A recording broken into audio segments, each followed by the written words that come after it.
Push the button. What up, everybody? Welcome to Shineology 171. Remember, everybody, you get drunk with us, you get high with us, you fall down, you hurt something, you go boom, you break your stuff, you get in trouble. That is on you, not us. We are not responsible for your drinking.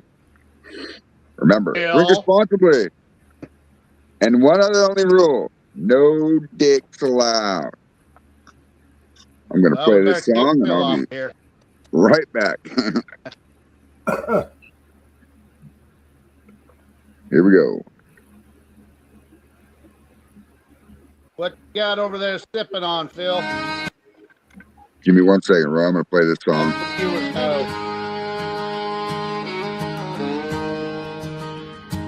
Way back in the hills where the white oaks grow, got a UV fire in the still and a creek down low. Old boys gather round when the sun goes down, passing jars and stories all over town. We ain't wearing suits, we ain't putting on a show, just telling it straight like the old folks know.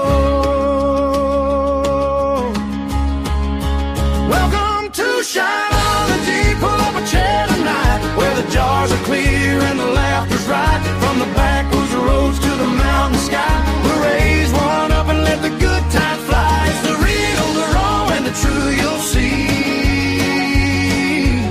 That's the heart and soul of Shineology.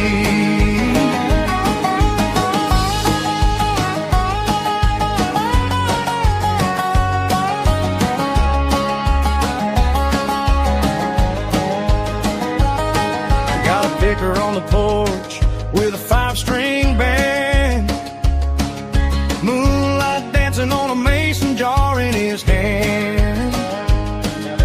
Every scar's a story, every face a friend, and the night keeps rolling till it starts again. No fancy city lights, no Hollywood dreams, just mountain folk living life between.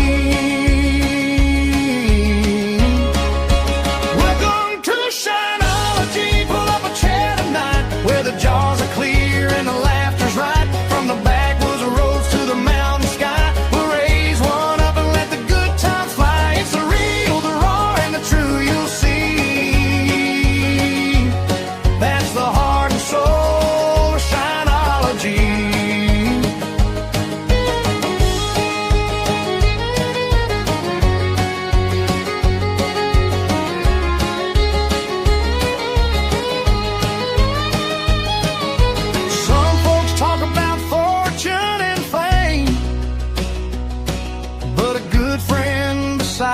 Is worth the same.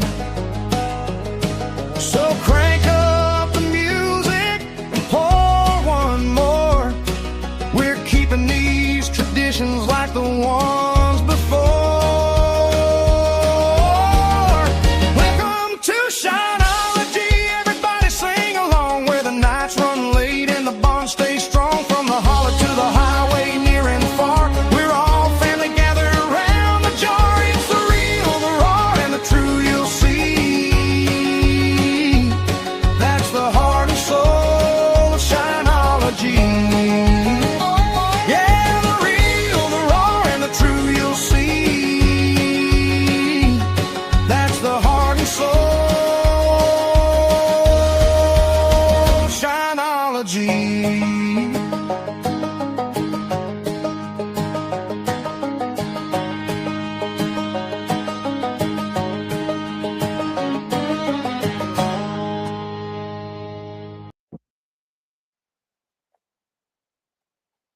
Hello, everyone. How's everyone doing out there?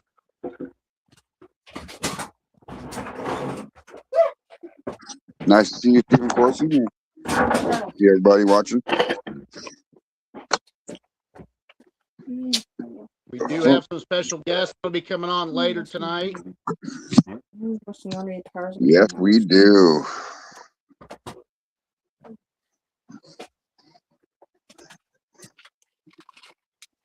A little bit heavy band.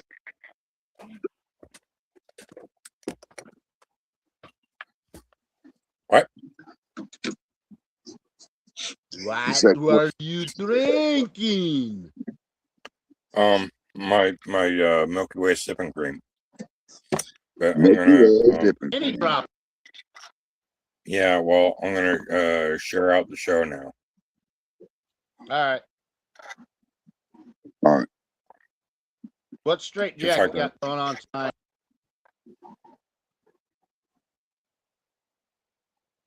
Yeah, I think he's muted. He's fanning his balls. What's up, Frank? Motor City Hub. Frank Yep. in the house. Stephen Carlson's in the hair. Evening, everybody. So there will be What a do you guest got going tonight. on there, Frank? Be on in an hour or so. I'm fucking trying to hide from the heat, man. I got AC's cranked. It's fucking hot here. 88 with 66% humidity.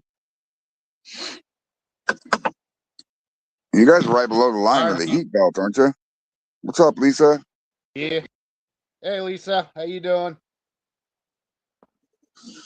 Oh, sweet. Steven said he's running lilac shine. Oops, sorry, Roy. I'll stop touching buttons. You got to let us know how that comes out there, Steven Corson. That sounds fucking delicious. Lilac shine. King Shilling Shine. 6 o'clock in the afternoon, and it's 92 degrees here at my house. Damn. Next week it'll be 3. That's 92. I'm about ready to go take another dip in the pool. Humidity is almost 100% here. Damn. That's what happens when you irrigate. They got everything going on for irrigation. Bill must have pushed the wrong button. Yeah, he'll be back. Maybe. Frank says he's got a cracked corn and sweet pea 15-gallon going. It's bubbling like a motherfucker. Hell yeah, Frank. That's badass. He was to travel across France, across the Pyrenees, and into Spain, and make a rendezvous at a place called... And then Steven says he got 2 quarts. He's got to let him air out, and then we'll see what happens. What's up, David Dance? Don't. After you air out for 24 hours. Yeah, hell yeah, Steven. Does it smell like lilac? James is no car. That would be cool. He's done this before. We know he got safely to Tower Castro.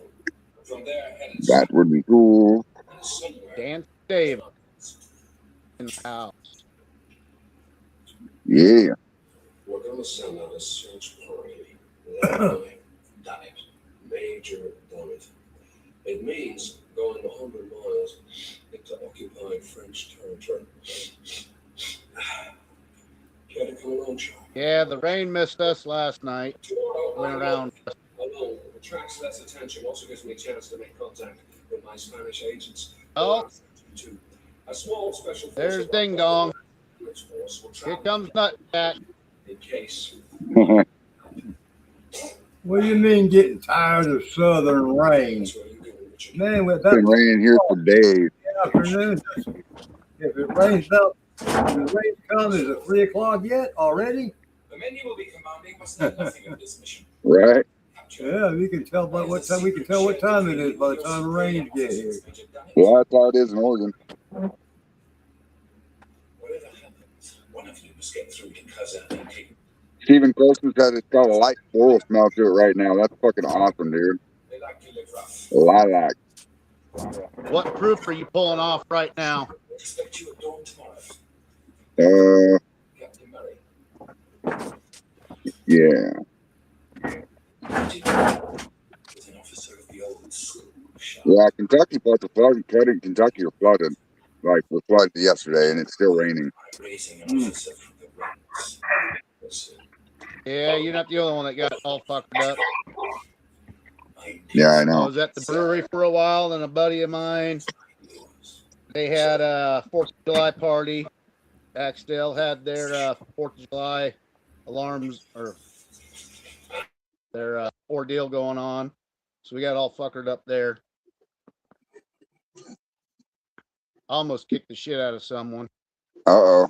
Yeah, Frank, I'm used to the cold, man. I want to go fucking back home, dude. It's too fucking hot here. do or Pussy.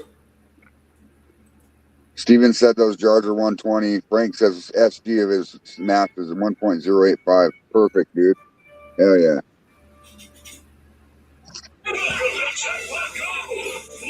Whoa.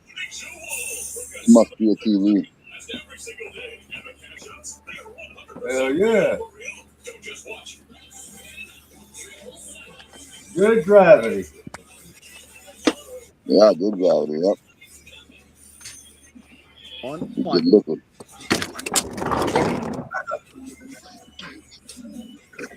I got a deer walking down the street. Get a bow. Grab your bow, man. Fucking lasso or Good size something. doe. Yeah, but it's a Grab a good size lasso, doe. Phil. Grab a lasso, Phil. Lasso his ass into the bar.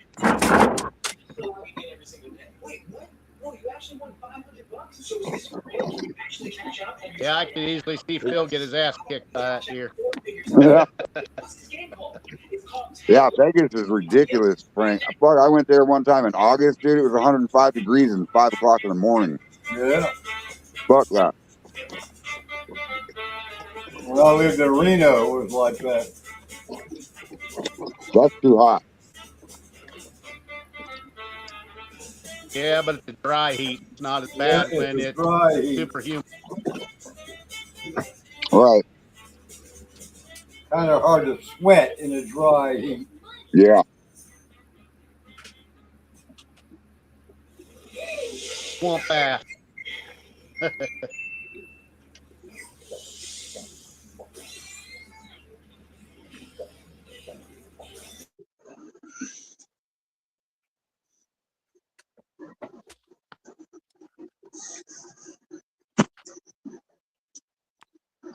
You got any masters going on, Phil? No, I'm shut down for the summer.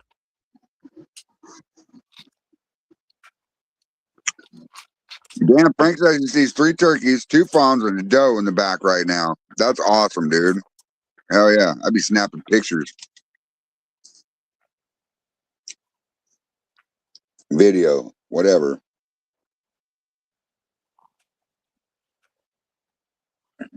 I would be eating good. Yeah, that too.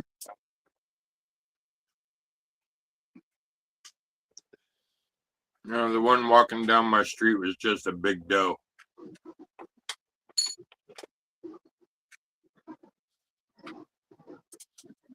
Hasty doe. Yeah, Vegas is like an oven. That's right. Dry heat blowing in your face. It's like standing in a convection oven.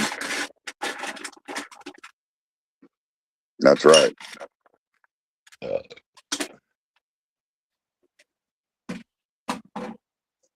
I'll be right back. All right. Come on. There we go.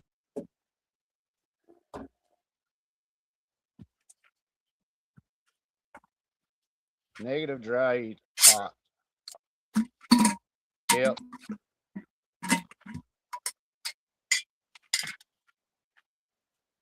How you adapting to Tennessee there, Frank?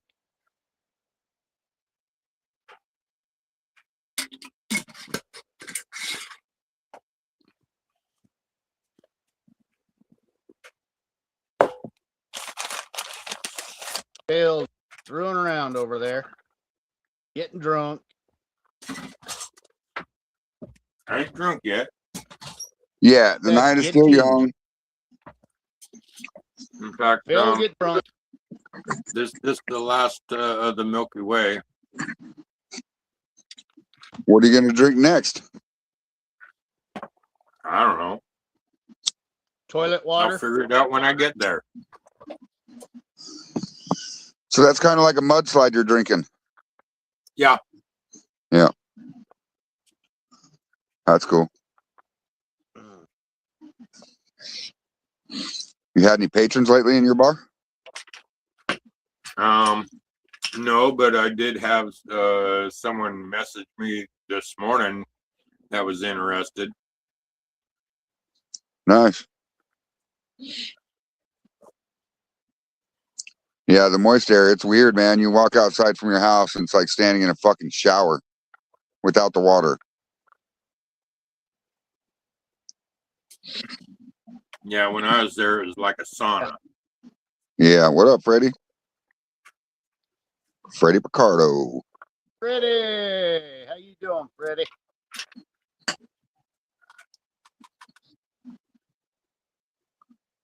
Getting any It's different still, pictures of birds and jets, Freddie?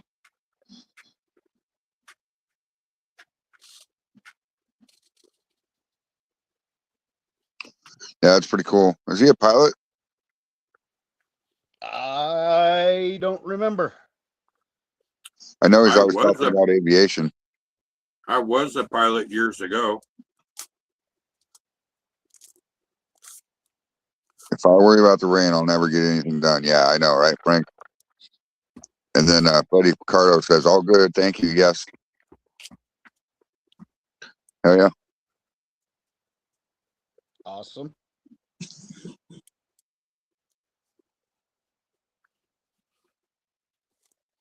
Yeah, I got a little wasted last night. I got a little wasted. Uh-huh. Freddie says no, only 15 hours of flight time. Oh, okay. All right. So you're working on getting to be a pilot?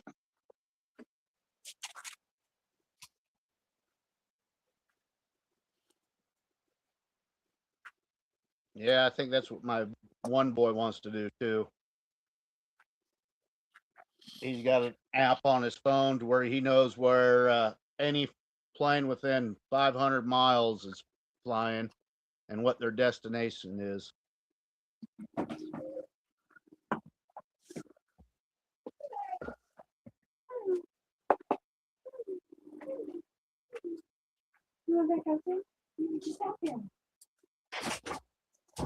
Too expensive.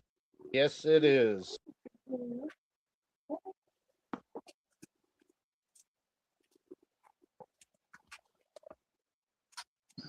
Too expensive? Yeah, I hear that, man. I was thinking about pilot training, but yeah, fucking expensive. It was either 2015 or 2017 was the last year I flew. Fucking Frank Morrissey said, don't have to worry about swamp ass here. There's a bidet here. You can wash that ass all day long. That's funny. Yeah, it's expensive as fuck, Freddie. He said if I had the money, I'd get my license to fly. It'd be fun as hell. It is.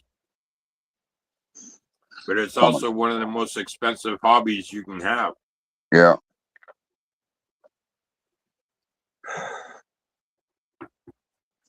Yeah, years ago I won an auction. It was a cancer auction I had won. And the guy took me up flying. Once we got up in the air, he just gave the controls to me. He's like, here, fly. You should have seen the other fucking people in the plane. They were freaking out. Why are you gonna let him fly? It's just like driving a boat. Yeah, That's a funny. boat or a car. If you can drive a stick shift car or a motorcycle, you can learn how to fly. It's all about the eye, hand, and foot coordination. Well, with him, he had push button everything. So, like landing, all you had to do was just hit one button. He had a twin engine Cessna. Everything was basically all automatic. You could fit 10 people in there. No, 8 people we could fit in there.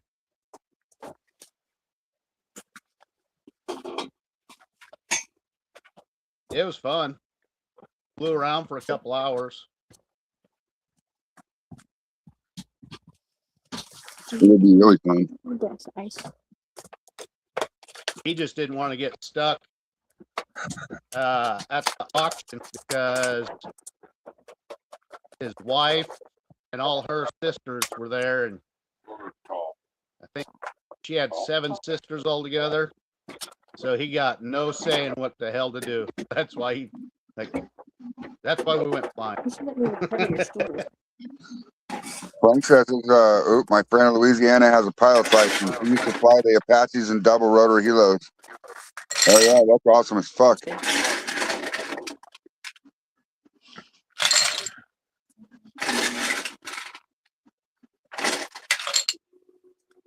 Oh, I see, Freddie. He says he got to fly in his boss's jet. That's awesome. Hell yeah. Yeah, my buddy Ryan, he's in the Marines. He's a lieutenant colonel. No, he's a colonel now. He's semi-retired. He's been flying replacement jets to all these other locations all over the country. That's awesome. Yeah, he's That's got awesome. some crazy Tastes stories. like that. That'd be bomb. What? Think vodka tastes like that. There was one time he almost got shot down because another jet was flying through. Had no clue that he was there. Easy enough for me to Wow. Yeah. do. All it is great. But you gotta also think those jets are hauling ass It's too. Skittles They're grape. not like a plane. I can do that. What kind of drink was that, Phil? Skittles grape Kool-Aid. Oh. No liquor in it? Not yet. Phil has a patron in his bar. Uh-huh. That's Also got awesome. Panda winding at the door.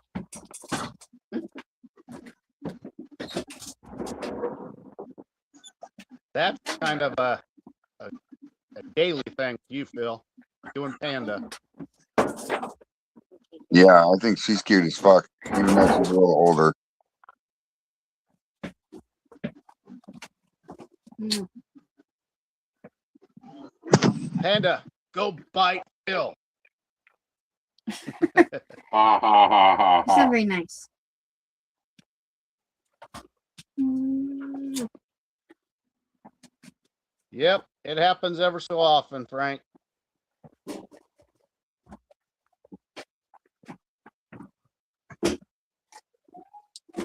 Yes, Okay. we need Lisa said it's tequila. time to get a drink. Tequila. Bam, bam, bam, bam, bam.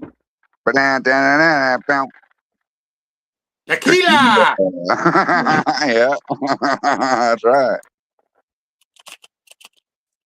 Last Oh, time here I we go. had We got, tequila, it didn't we got turn some out guests good. coming in, guys. Alrighty. What's up, Wayne? What's up?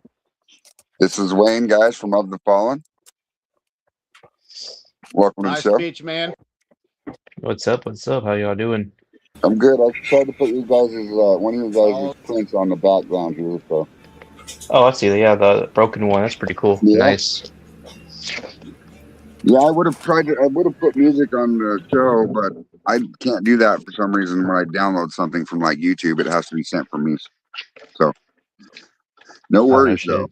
No worries.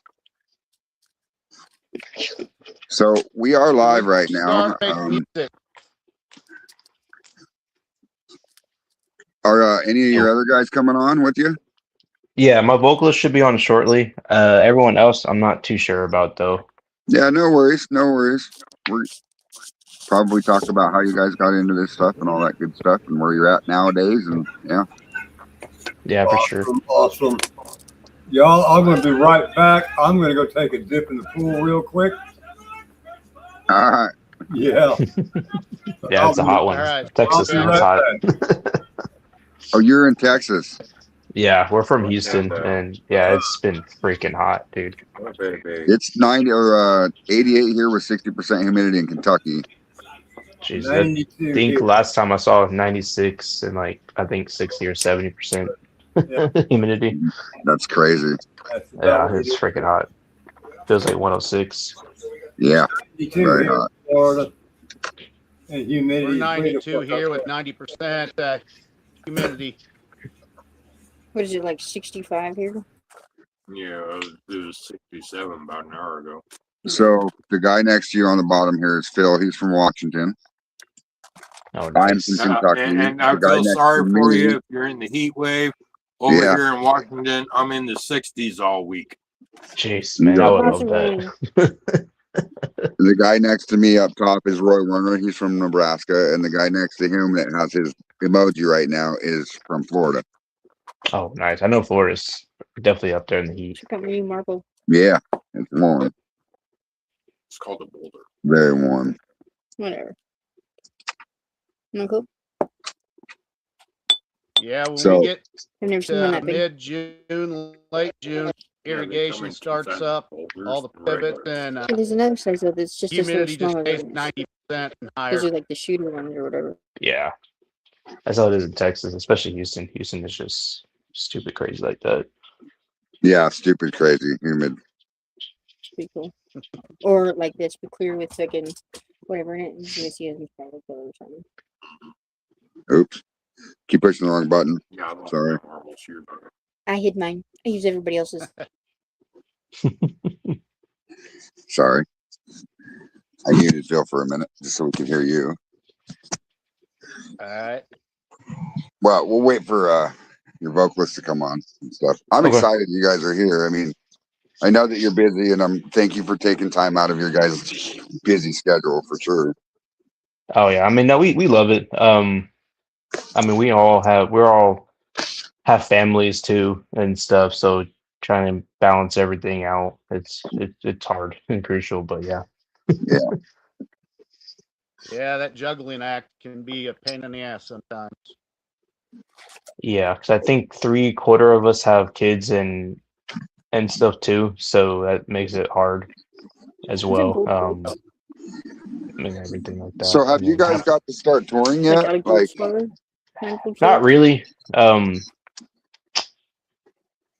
So I mean, because I actually took a hiatus not last year, the year before last year, because I was going through a lot of things, and at that time we had a different vocalist, not the one that's coming in now. The Jacob is a new vocalist, and okay, we were having a lot of member issues. We're having a lot of behind the scene issues and stuff like that. Before that time period, we actually did go on a small 7-day run in Texas, visit all the major cities. And we're trying to push more, and then all that stuff happened, and I was just like, man, I gotta take a small break. I took 4 months off of everything and stuff, but it helped me because then with our EP that we released last year, it was all about mental health, and I really wanted to focus on the mental health aspect because I went through a lot of stuff during that time frame of my hiatus, and I was like, man, mental health does not get talked about enough. So I want to make a whole EP about it, and that's what Yeah. each song is about. Each song is about particular something to mental health or something, and Right. specifically, like, yeah. yeah. I mean, we can never talk enough about it either, because even though we're men or whatever, we try to hide things from people, but it's still there. No matter what. Yeah. Yeah. I feel And more gooder now. yeah. Hey, he's got clothes on now. No, just a shirt. Oh, Don't stand up. I don't want to get overdressed. right. Yeah. So now that you guys are back together, then are you going to keep moving forward with it, or are you still having problems with the band, or? No, I mean, just normal problems every band has. Just trying to get through everything and trying to balance it all and push through. But this time around, after I came back, so I told at the point in time, Jacob wasn't in the band when I wanted to come back. We were searching for a new vocalist, and Jacob wasn't even in the thought. It wasn't like we had known him at all or anything beforehand or anything like that. So I told my bandmates at the time, which was my drummer and my other guitarist, and I was like, look, all this that happened beforehand, let's wipe it away, let's start over. But we need to do stuff a certain way now and push forward, because if I come back and do this, we're gonna come back and do this the way I want us to do it, and everything. Like, actually take some lead and push the band the way I want to do. And we were still far off away from where we want to be, but we needed that time to really start trying to focus and stuff. And then we were searching for a vocalist, and we weren't really getting too many people interested at the time. I don't know why. Maybe it was just because of the way algorithm is. I don't know. Whatever. People just weren't up to it and stuff like that. Right. But Jacob liked our music beforehand as like just a person that liked our music, a fan. And he's never been a vocalist before. He's played in bands, but he's never been a vocalist. So he sent me some stuff for one of our songs, and I was like, "How the fuck have you not been a vocalist before?" Like he sent me some, just his portions of the way he did some of our older songs, and I was just like, "Dude, how are you not a vocalist? This is fucking crazy." Damn it. And then he started writing Counterfeit Skin, which is the first song he wrote with us as a band too. Right. And he sent us like the raw tracks of him just doing it like at his home or whatever. And I was like, yeah, this is it, bro. There he is right here. What's up, Hey, Jacob? look at that. Hell yeah, dude. It's talking about you. We were just talking about you.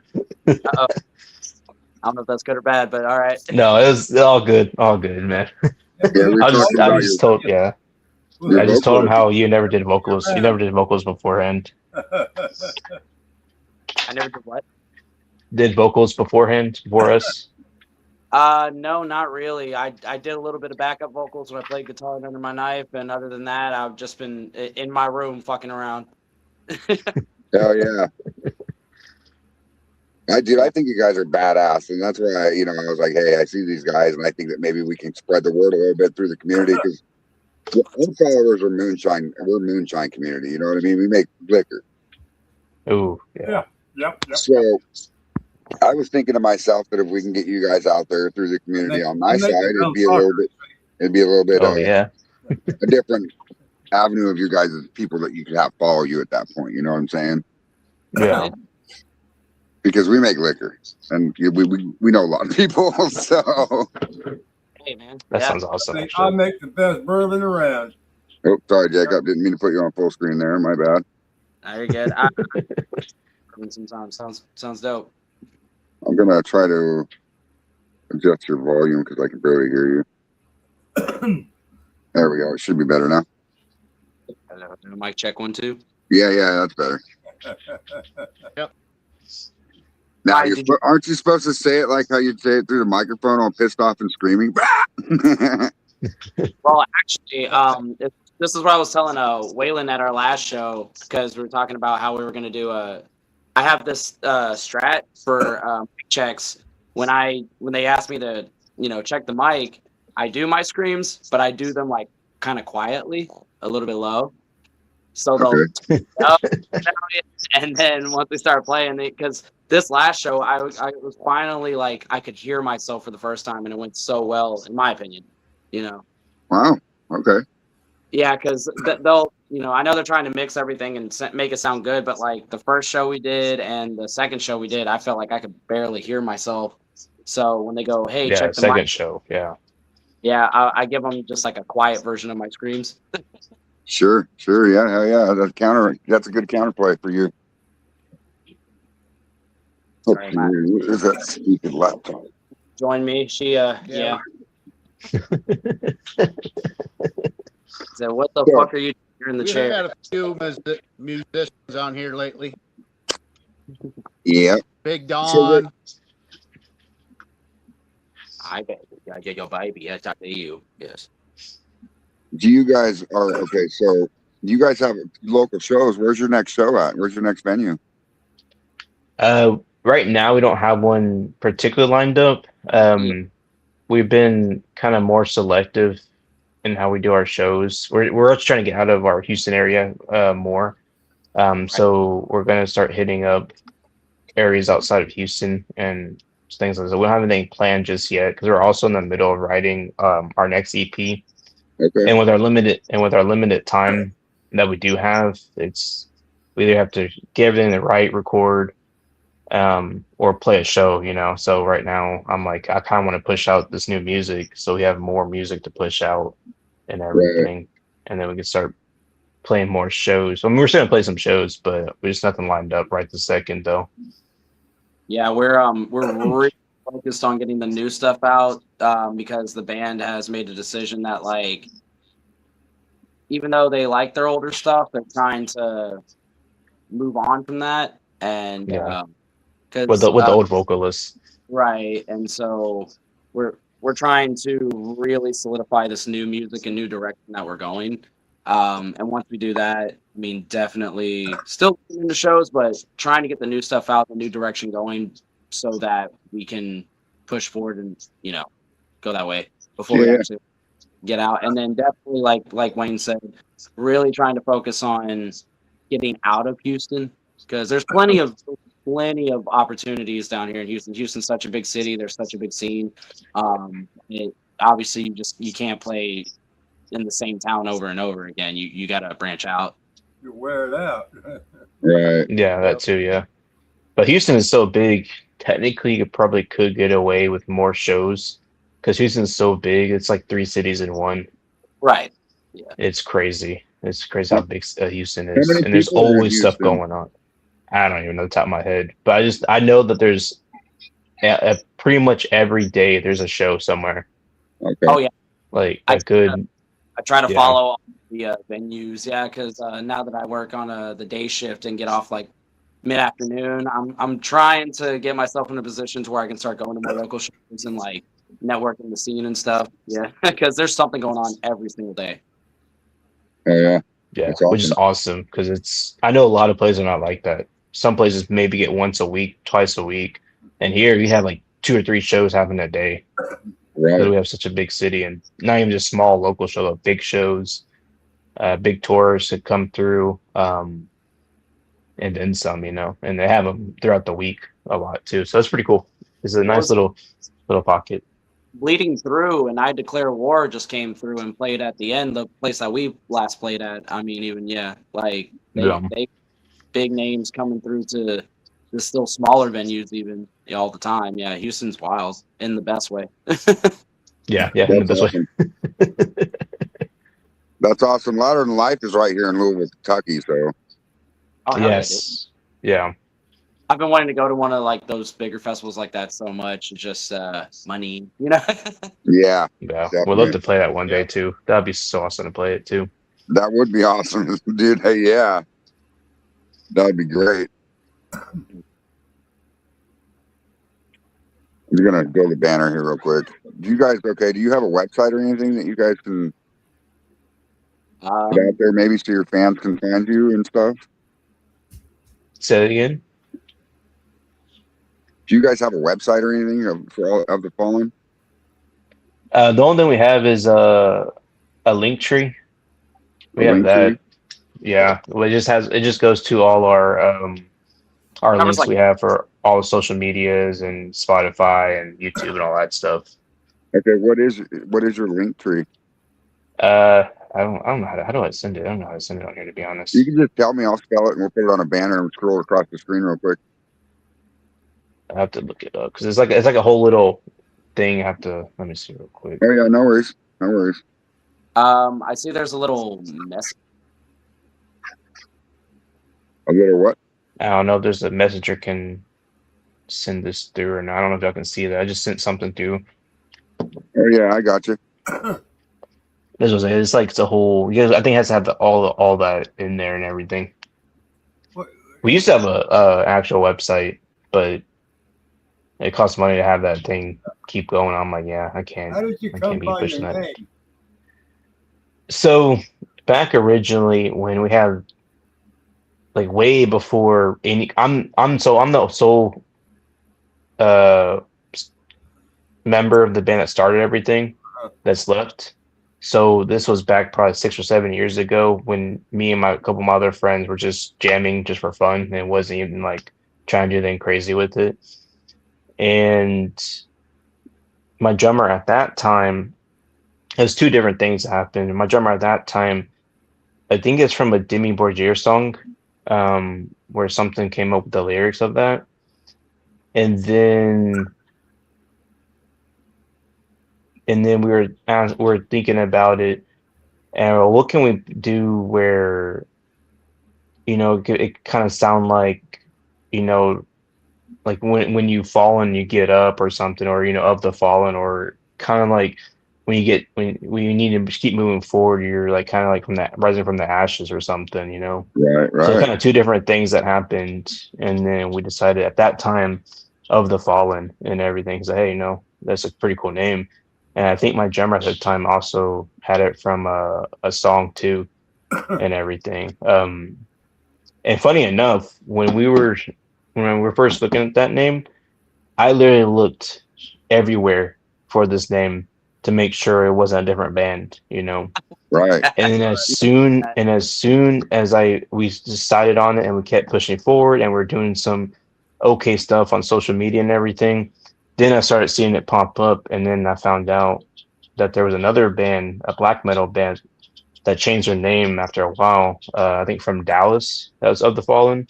And I was Okay. like, dude, I put so much time and effort to figure out if there was another band, and none of them came up and stuff. So I was like, whatever. But Dang. now we're pretty much, if you look up Of the Fallen, I think our name comes up more than anything now. Sometimes the Dallas one will come up, but they redid their name after a while and stuff. So Okay. That's awesome. So now, we were talking about touring earlier and stuff. You guys all have kids and families and jobs and stuff. What would happen if you did get a major record deal and you did get to tour? Would you just give it up, or would you keep your jobs? Well, I mean, you I can't I don't know. give that stuff up. Yeah, like we just have to make it work. I don't know, but that would be great. If like things went in a positive direction to where we were doing stuff like that. Like hell yeah, for sure, and I would definitely embrace it. Like, and I'm sure the other guys would, but we just have to shift things around, I guess. I personally wouldn't quit my job, but I have a job where personally I like would be able to talk to my bosses and they would maybe understand, and I would probably still have a job afterwards when I come home. I don't know everybody else's position though, and where they would be at. Okay. Yeah. All right. Yeah, I mean, pretty much the same thing. You have to make stuff happen. I mean, it's one of those things where if we got a big enough tour, let's say right now, like we're still gonna have to work our way to get to that point, but let's say right now some really big band wants to take us on tour or whatever, it'd be something I have to, of course, we talk about it, see if we can do it, and see how we could do it, and Right. then because for me, I'm a new dad. My son just turned 1 year old, so it's going to impact me probably the most, and everything. But this is also something I've been working towards for a very long time, and I'm a plumber by day, so technically I have a much better job than most because I work for my local city.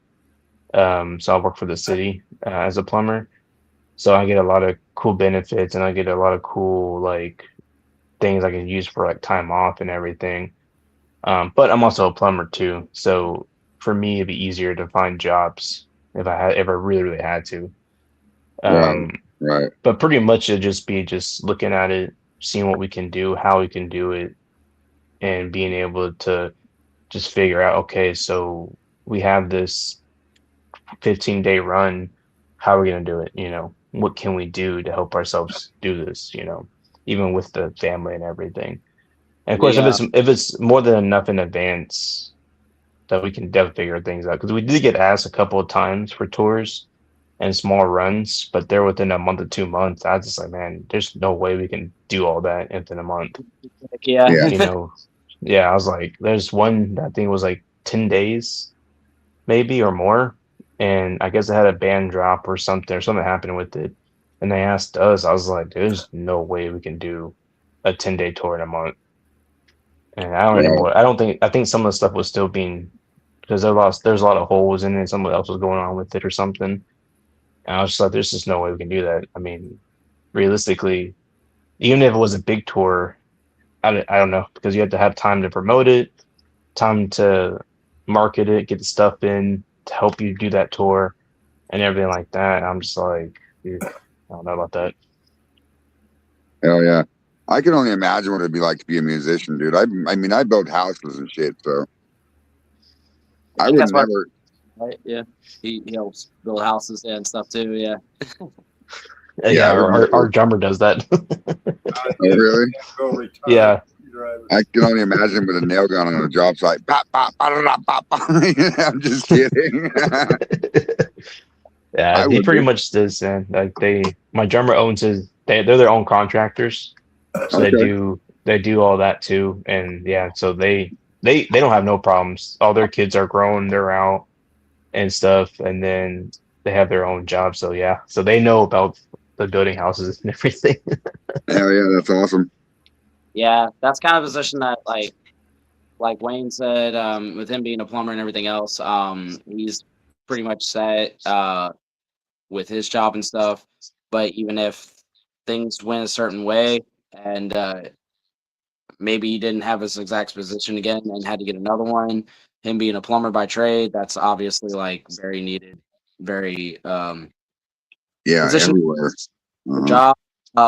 With our drummer being a contractor, he's pretty much set and good. And like he mentioned too, all his kids are grown. I have a son of my own, but he's 11.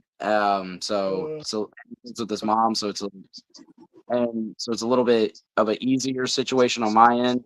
And then our other guitar player, uh, he has a very good job as well and travels a lot. And I think with all of us in all our careers, with what we have going on, we would be able to maybe realistically shift things around if things went in a good way. Wayne would probably be the most affected though, with him being a new, like he said. Yeah, because that Right. makes it a little bit harder, you know. Yeah. Me, I'm personally, I'm an airplane mechanic. There's a lot of, you know, like opportunity and like positions there for sure. That's awesome. Yeah, and with my son being 11 and everything, I'm in a position to where I could shift stuff around and like could go on tour if possibly, you know. So it's we have weekly meetings and we talk about these things. We actually talked about a show we got offered recently. I believe, what was it, Wisconsin? I don't remember now. I I think it think was Wisconsin. Yeah, it was a fest, but like it was across, and we had to realistically like sit down and talk about it like, hey, sounds cool on paper, but what are the logistics of this? And we ended Right. up deciding as a whole that in our best interest right now, because of us writing new stuff and trying to do what we're trying to do, it's probably not the best idea, you know. So yeah, we talk yeah, this time. Yeah. Oh yeah, that's awesome. No, and it, you Yep. know, in life's hard. Like, get busy, dude, and kids keep you busy. You know, wife and family and house. And like, if you guys did go on tour, I mean, like you'd have to buy a van and big enough, or an RV or whatever, big enough for your kids and your family to go with you, unless you were going by yourself and they were paying bills at the home. You know, I mean, it's just that's a huge emotional struggle, battle right there. You know. Oh yeah, for yeah, sure. yeah. I think there's a band that actually does that. The Bunny and the Bear. They Oh, I think they have two kids, and I think the wife is part of the band too. I'm not really into them that much. I don't know a whole lot. Just seen them here and there. she does the bear And now because okay, yeah. So Jacob knows. Yeah, yeah. I used to be into them like hardcore, and but so I haven't kept up with them recently, but I still kind of follow them on socials. And basically, it's him and his wife now. Yeah, they do a team yeah, thing. Yeah. yeah. And they take their kids everywhere. I'm like, that's actually pretty cool. I'm not gonna lie. Hell yeah, that is really That cool. is freaking awesome, man. I was just kind of picturing to myself, like maybe 10 years down the road or whatever, when you guys did get up there, I could see little metalheads running around on stage, man. It'd be neat, you know? Yeah, yeah. That'd be pretty cool. So I've been a metalhead since I was a toddler, so whatever. That's Kind of. awesome. I mean, yeah, my dad started me off with like Iron Maiden and Motley Crue when I was like in kindergarten. He was like, "Don't tell your mom." Yeah, yeah. So the albums, yeah, she did not like any of that. But my dad was like, my dad's the one who I wouldn't even be here right now in this band if it weren't for my dad. Yeah, he's the one who got me in the middle. Hell yeah, that's awesome. That is awesome. So you work for the city of Texas, you said? Well, city of Houston. I'm from Houston, so I work for the city as a plumber I'm sorry. and Yeah, stuff. Houston. Texas is a state. I'm sorry. Yeah. Texas is. Jeez, I would not if Texas had its own like. I don't know if I would be able to do that. I mean, they probably do. I wonder if they have to kind of statewide. I don't know, but White yeah, plumber. yeah, like a state plumber. So Technically, I guess the inspection board. That's as Texas for state. working for the city, you guys just do like storm drains and water lines and sewer lines and all that stuff? I mean, sort of it, but I work for the Parks and Recreation of it, Okay. All right. so it's I don't want to say it's easy because it's easier than when I came from, but it Right. still is a lot. It's still work, and it's still like I'm still out there in the heat. We're still out there working, Right. like that. Because I came from residential, and before then I was in the local union as well, and I was part of commercial. So a lot of like new buildings, like high rises in Houston and stuff like that, and whatever big projects. I And got I you. eventually worked my way to get to this point, and I was like, I like this place. This is pretty cool because I don't want to say it's easy because it's people like, oh, so you have an easy job. It's like, well, it's easier than what I came from, especially from residential, Right. and everything. So, but it's not as easy. It's still not an easy job. But yeah, pretty much work for Parks and Recreation. But it's nothing like the show Parks and Recreation. Yeah, no, I bet it's not. No, it's definitely sometimes it could be. So now, Sometimes it's just yeah. when you're talking parks and recreation, are you talking like do anything with like dams and stuff and them kind of parks? You know? No, like so for the part I work for specifically, there's only a certain amount of parks we take care of because in Houston there's thousands and thousands of parks, Yeah, probably. Um, we take care of a portion that's specific to us, and I think it's like 450 of them. But Okay. there's only five of us, so Sorry about the noise. I it, was listening to you. I was watching your video. oh yeah, Yeah. which Which video? Broken. Oh Ooh. yeah, that's a good one. That's about our drummer and stuff. Oh yeah. Yeah, but I- yeah, I that- mean, One that has like I personally would say like the most production. Yeah, that like most involved with like really getting into it. Yeah. It was funny. Fun fact. When I first saw the video and how it went, and the rest of the band will tell you. For some reason, I don't know why. I actually like didn't like it at first, and I like kind of popped off about how I didn't like it. But then everybody else was like, "It's actually really good." And then the next day, I watched it again, and I was like, "They're actually right," and everybody seems to be complimenting it pretty well. So like, it's just a classic case of like, shit, I was wrong, my bad. It's actually really good. Yeah, no worries. I can't wait to hear you guys' new stuff. When are you guys dropping your EP? man, we're still in the middle of recording it still. Okay. All right. So Yeah, are you just guys using a studio or do you guys have a studio at your house? no. We use a local guy here and Okay. everything, because he's able to actually record our drummer live. So everything from the EP onwards is live drums.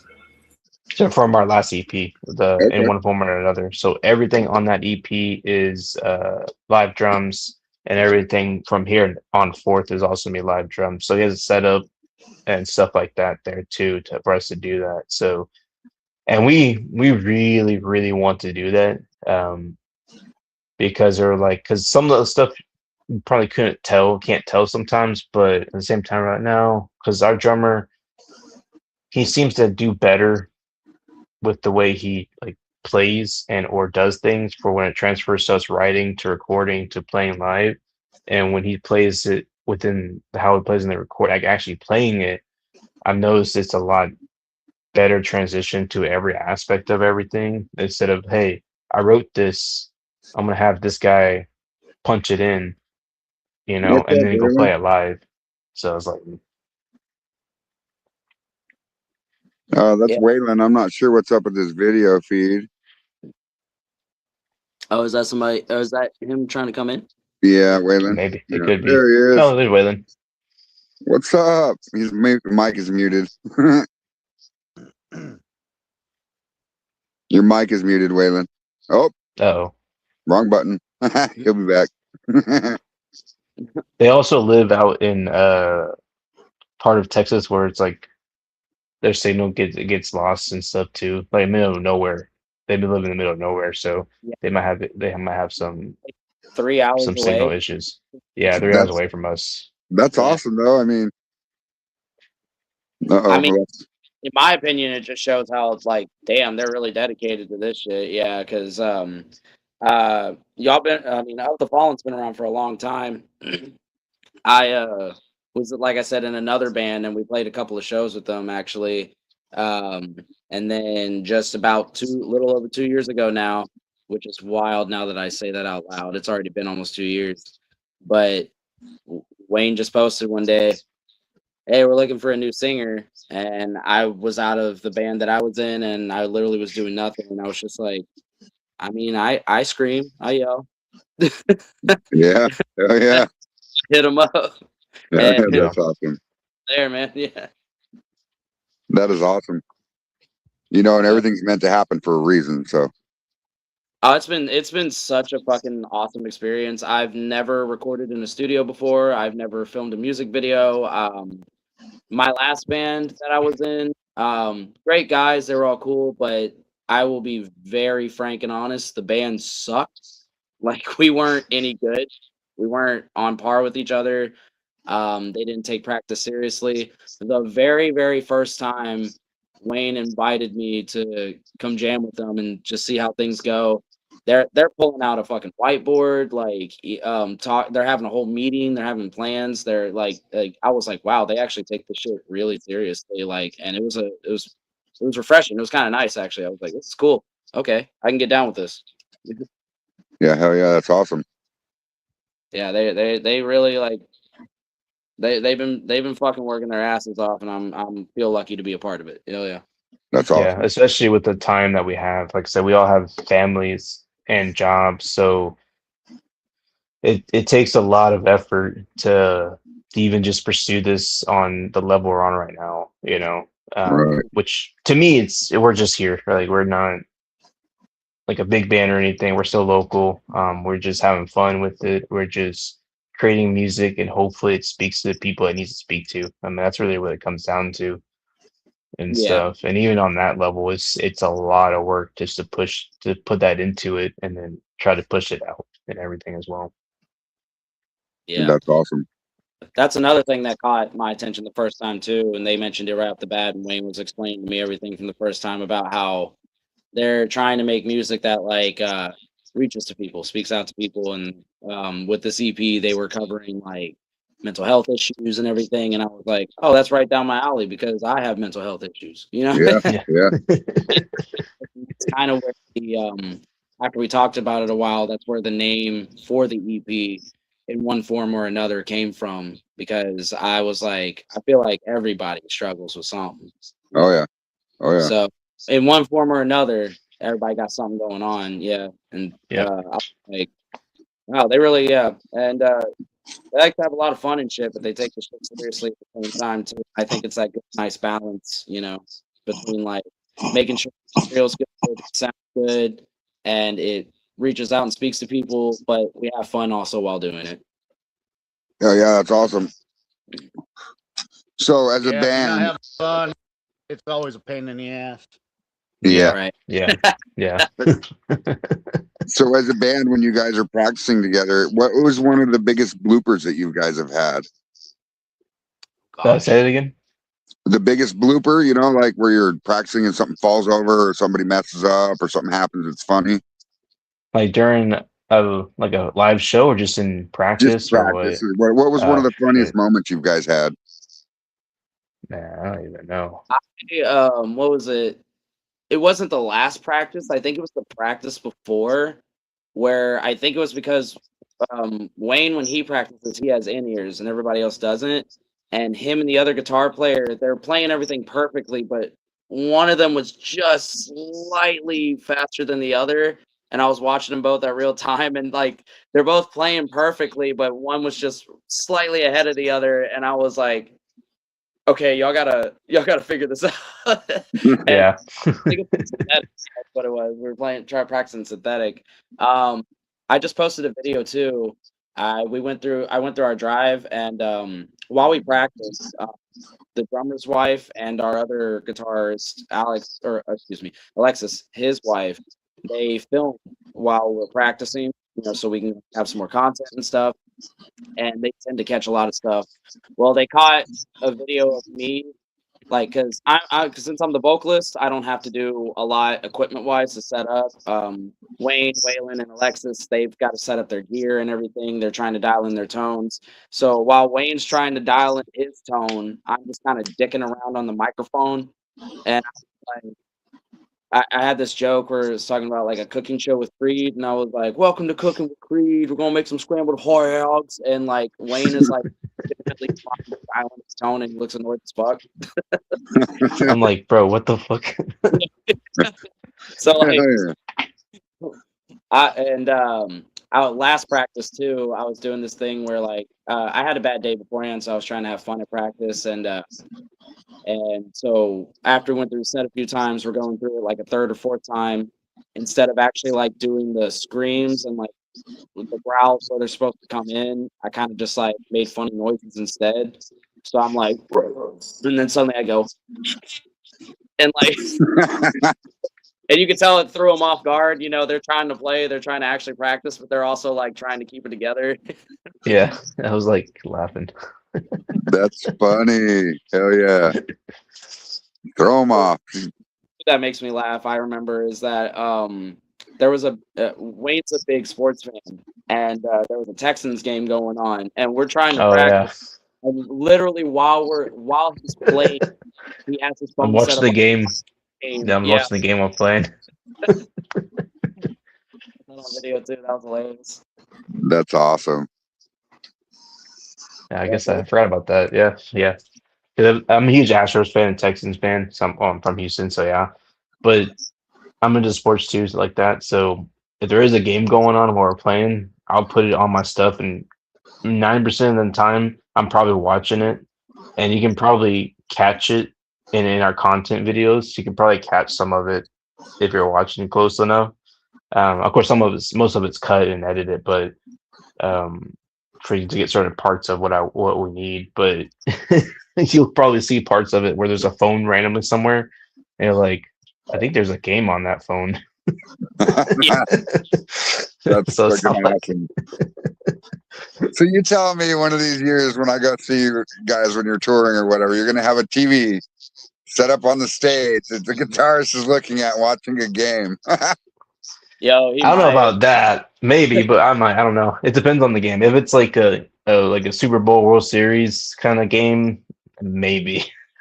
I mean, if it's on the stage next to the monitors, nobody will know that it's there except for you. Yeah, and then I'll get extra happy if something happens. Yeah, he'll start dancing and be like, "What the fuck's wrong with this guitarist, man?" Or then I get extra mad to where I'm just like, okay, now I got to really make this breakdown hit because now I'm extra mad because the team didn't score or something stupid happened. Positive either way, yeah. If the game goes good, he's like, hell yeah, rocking out. But if it goes bad, he's just gonna have that extra stank face, pissed off. Yeah, but hell yeah, that's fucking awesome. Funny. Yeah. That's great. So you're good. I'm gonna have to. I'll email you guys my. You guys email me your address or whatever. I'll send you guys some Frayed Not Moonshine shirts if you'd like, and maybe some merch, shit like that. Oh yeah, that'd be cool. Yep. You guys like moonshine?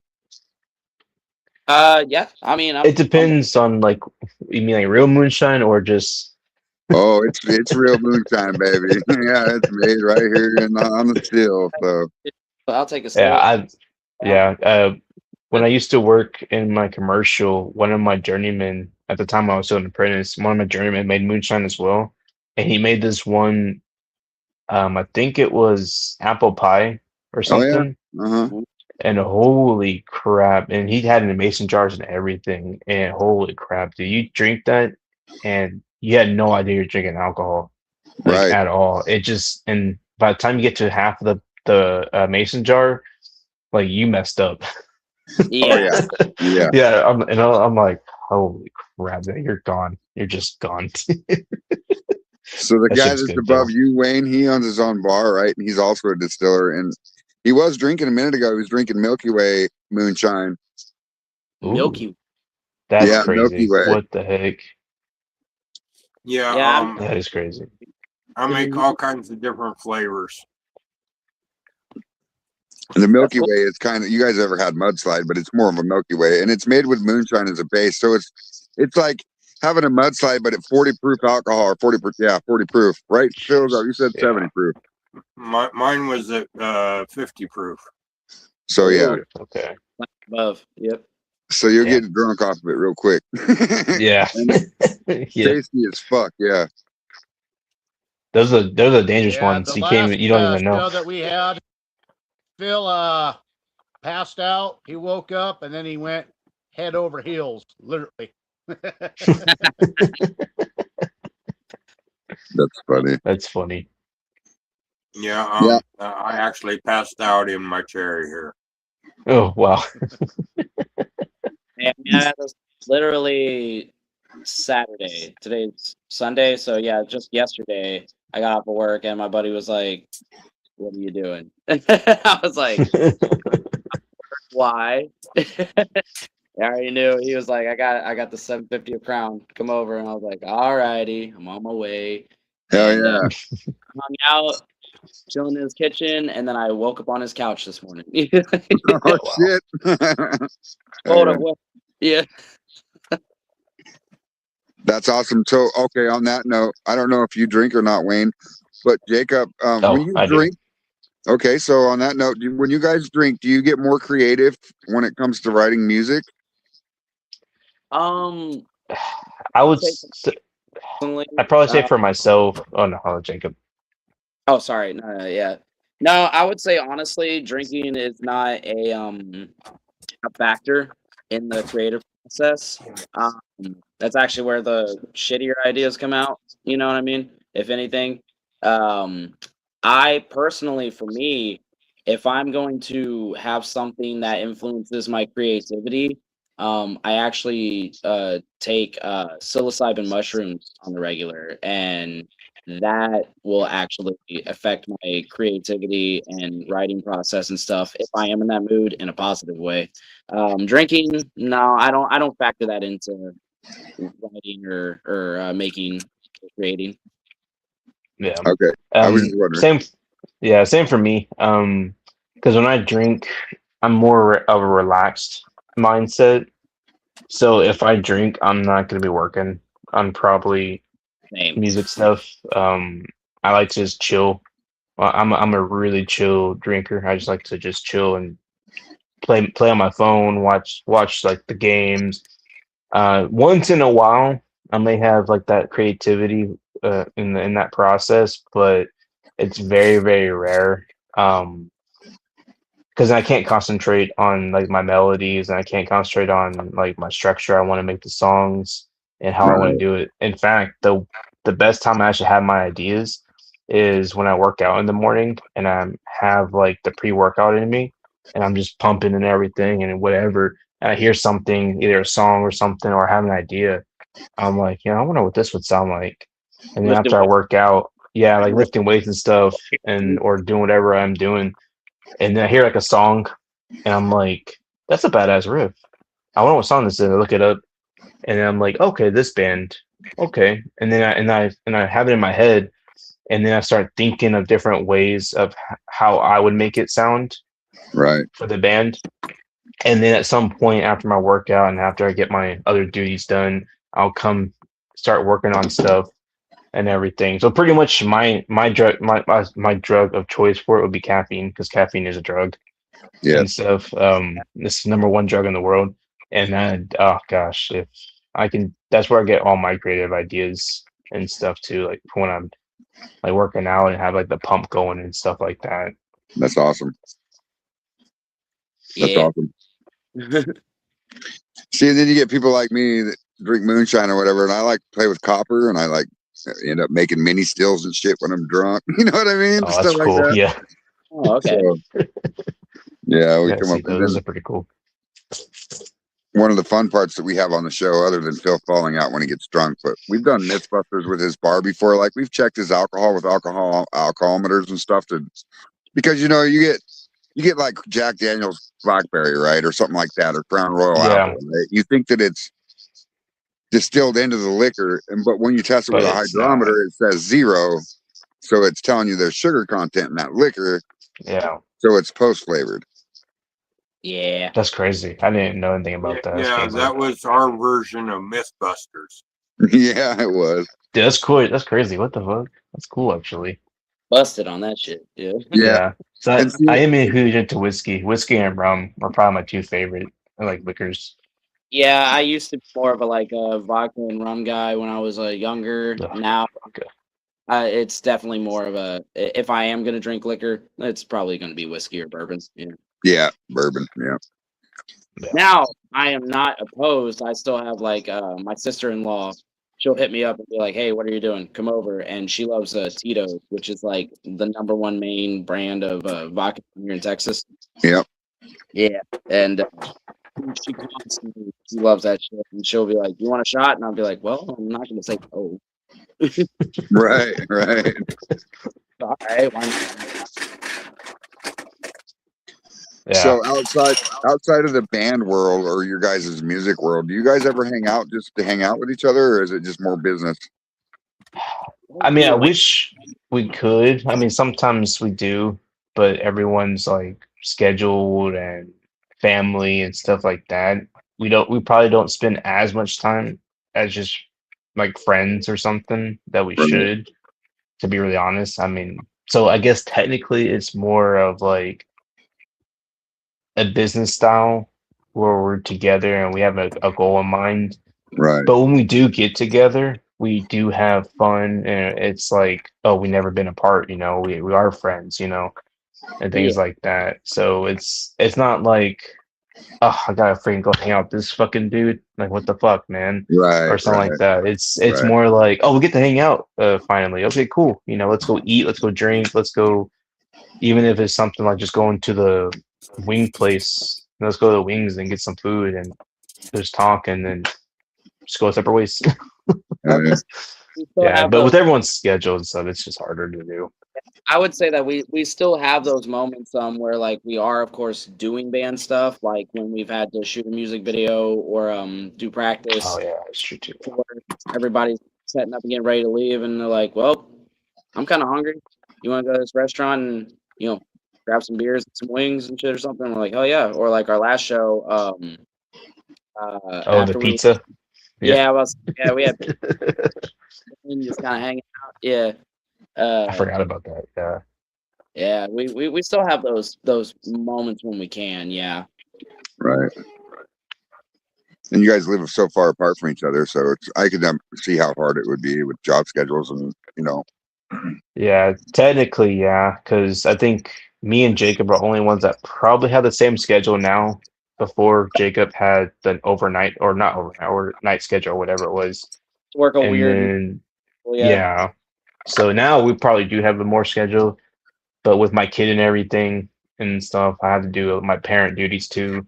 right. And then our drummer, like Jacob said, he lives 3 hours away. And then my other guitarist, he's only here on the weekends because his job, he works out of town every week.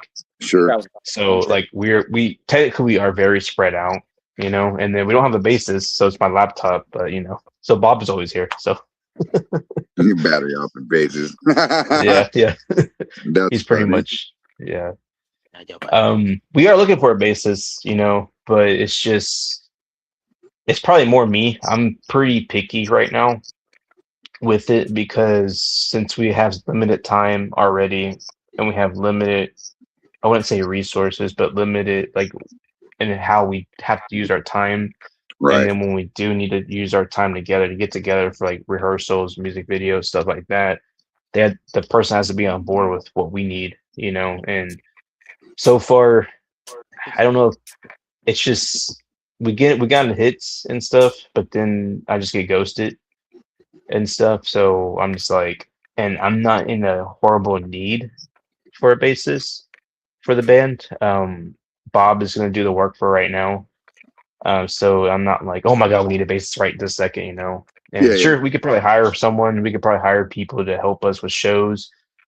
But one, it's money I don't have at this point in time, and two, getting on their schedules. You know, it's like, dude, we only get like maybe 1 day a week if we're able right, to practice, and right, usually it's every other week. Like if in a given month, we may have only 2 of those weekends available, and then we can only go down to one of those weekends probably. sure. And so, like I said, like the 4 we have now, we all make it work. So we have like the last show we had. Originally, we were supposed to do like a small rehearsal a week before, but it was me and my wife's my 10-year anniversary. So I was like, I definitely can't do that. That's a huge anniversary, you know. And Yeah, then I think like the drummer had their first grandkid's birthday. That's a big deal, you know. Um, I think it was her first birthday or whatever, and then some other stuff. But it worked out because in that Friday before we had to leave for Corpus, we were like, hey, let's just do a Friday night practice. We're all off, and then we don't have to worry about having our drummer come down twice in a week, and it worked right. out, you know. So, and that's worked out for us. So I was like, oh, that's cool. At least that worked out. Yeah. Make it work, and yeah. No, that's awesome. I mean, you got to do what you got to do, you know. And Yeah. so, as a guitar player, can you play bass? I probably our other guitarists can. Say I don't that's have a Alexa. bass. Yeah, Alexis can. He plays everything. He plays guitar. He plays bass. He does vocals. He could probably play drums if he really wanted to. I think he does play drums a little bit actually. I don't know. But he pretty much plays everything and stuff. For me though, I don't have a bassist, so I haven't really tried. I probably could if I really, really needed to. But I really like guitar, so Yeah, yeah. so I'm Well, like, eh. the reason why I asked you that question is because my son is he plays guitar, right? Mhm. I was working at for a storage unit, and we were cleaning out storage units. And one day, I just happened to find a mandolin and a banjo, Oh, and I that's brought cool. it home, and I handed it to him, and he's like, "There's no way." I was like, "There's no way you can play it." And he's like, "Watch me." And next thing I know, the little fucker's playing Slayer on a mandolin, dude. I'm like, "What the fuck?" That's awesome. It was great. So that's why I asked you, because I thought, you know, I don't play stringed instruments, but I figured if you could play a guitar, you might be able to play a bass. Probably Well, could. I would Probably. say someone because I've been playing guitar myself since I was 11, and then I didn't get a bass until I want to say in my early 20s. Because I used to make before Up the Fallen, I used to make music in my room. Like I would, I would make solo music, Sure. and I physically played guitar, bass, and did the vocals and just programmed the drums. And you can play the bass, but you don't realize how different it's gonna be, and until you actually like strap one on you and start playing. Right, It's right. a lot of people would probably think, oh well, you play guitar that's 6 strings or 7 strings. You got a bass, it's like 4 or 5 strings, so it's easier and blah blah blah. It's like that is definitely not the case. It's a whole different. It's a different different field you're playing on when it comes to the bass. Yeah, Right. but as I would say, as someone who played guitar beforehand and then hopped on the bass as well, it influences your like riff writing and everything. And I actually came up with some stuff that like I ended up being really proud of because I was like I had a guitarist mindset going into the bass, so I wrote a lot of like weird shit that like maybe people who just strictly stick to bass probably wouldn't think of. Okay. Yeah, so it's definitely an interesting feeling, but it is different. Yeah. Yeah. Okay. Yeah.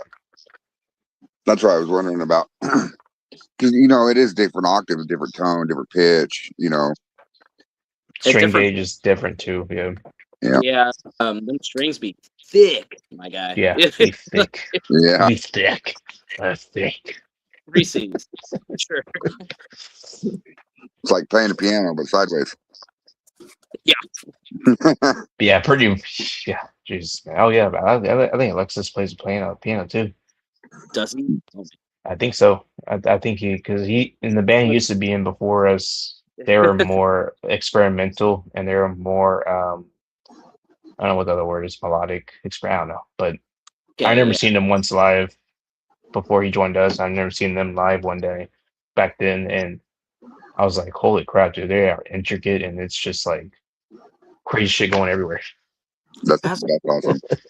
That was awesome, man. That is great. So your end goal, 5 years, where do you guys see yourself? Man, if I had to really put like with the way that I have tried planning stuff and have like in my mind how I want to push us, I would say seeing us starting to tour with the bigger bands we looked up to, and even being hopefully before that too, but even like just going to all these festivals like Incarnation, Louder Than Life, and the Rockaville and stuff like that, Yeah.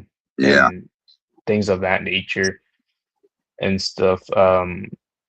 That's where I mean, realistically, that's where I could see is if we keep doing how we're doing things now and stuff.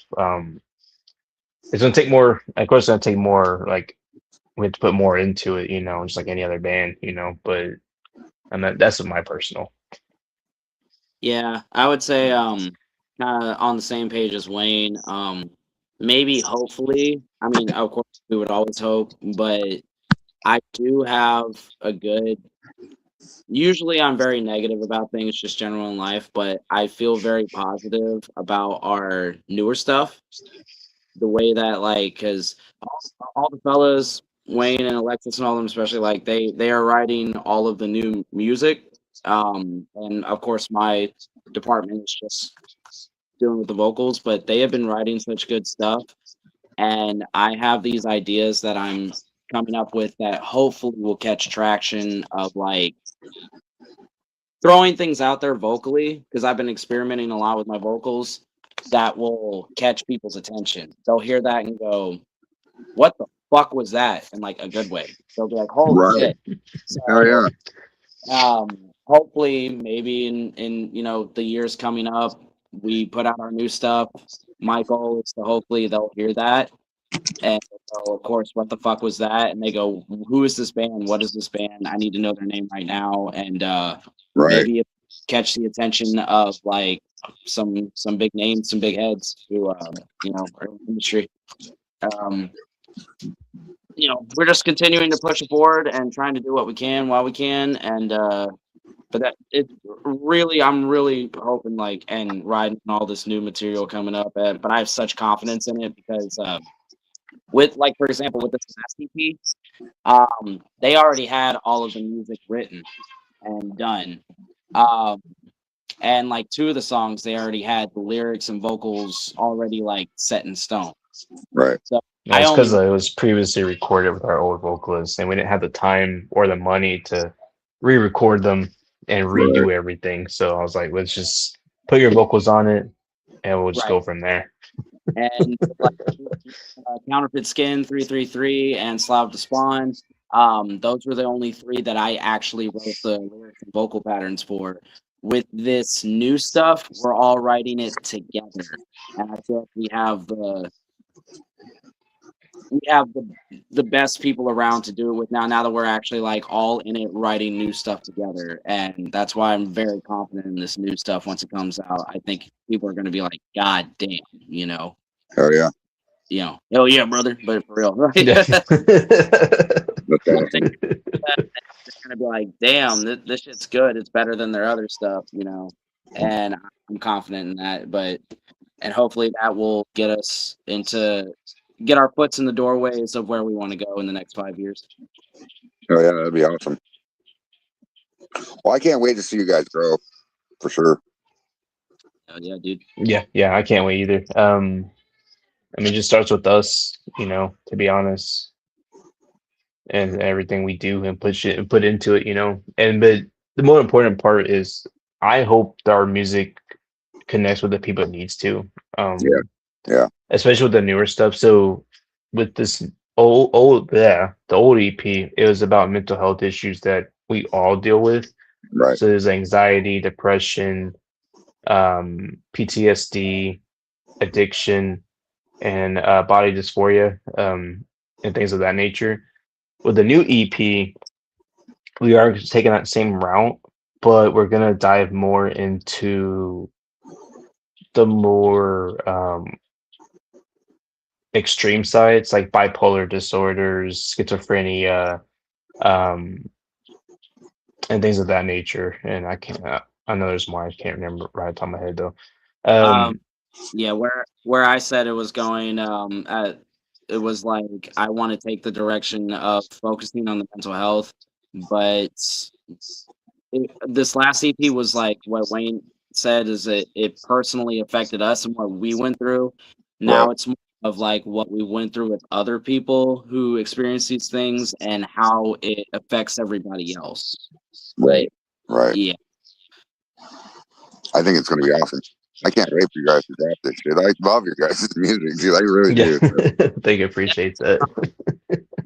When I was scrolling Facebook one day, and I was like, "What? Who the fuck is that?" And I was like, "Oh, damn, these guys are pretty good." And instantly jumped into your profile, started looking at your guys' videos, listening to your music, checking you guys out. And I'm like, "Damn, hell yeah! I'm gonna see if I ever respond to an email." You know what I mean? I love that so Yeah. much. Thank Yeah, you I so love much. that. I appreciate that a lot. It's pretty cool when people actually like our stuff, and I'm like, yeah, it's pretty cool. Like we're just a local Houston band, just having fun, So Well, that's how Pantera started. So yeah, yeah. We had one guy at the show that we did at the end who I believe he was a veteran too, but he came up to us and he said specifically he came out to see us and make sure that like he saw our set. And while we were doing the show, I'm screaming on stage. Dude was right there, right in front of the stage, screaming. He knew every word and shit. Yeah, Like, I've never seen that before. That was pretty cool. yeah, I was like, awesome. oh my god, I love you so much, my guy. Yeah, like and he was so cool, so nice, and it's just I really appreciate it when people like our stuff and take the time. So yeah. Yeah, like for us, like a lot of the stuff like that happens, we're like blown away because we're like, holy crap! Like someone actually, like it actually, like affected someone and actually like got them into it, and they know our lyrics, And then for me, it's like even if it's one person, man, that's what it's all about, Because when I That was made my growing up into this music, yeah, same thing, music was just part of how I got away from everything and how I dived into keep moving forward, and everything. Right. Well, Waylon joined us for a second, and then he muted himself and turned off his camera. So I'm not sure what. He'll be back. They're probably just having issues 'cause where they live. They have back signal sometimes.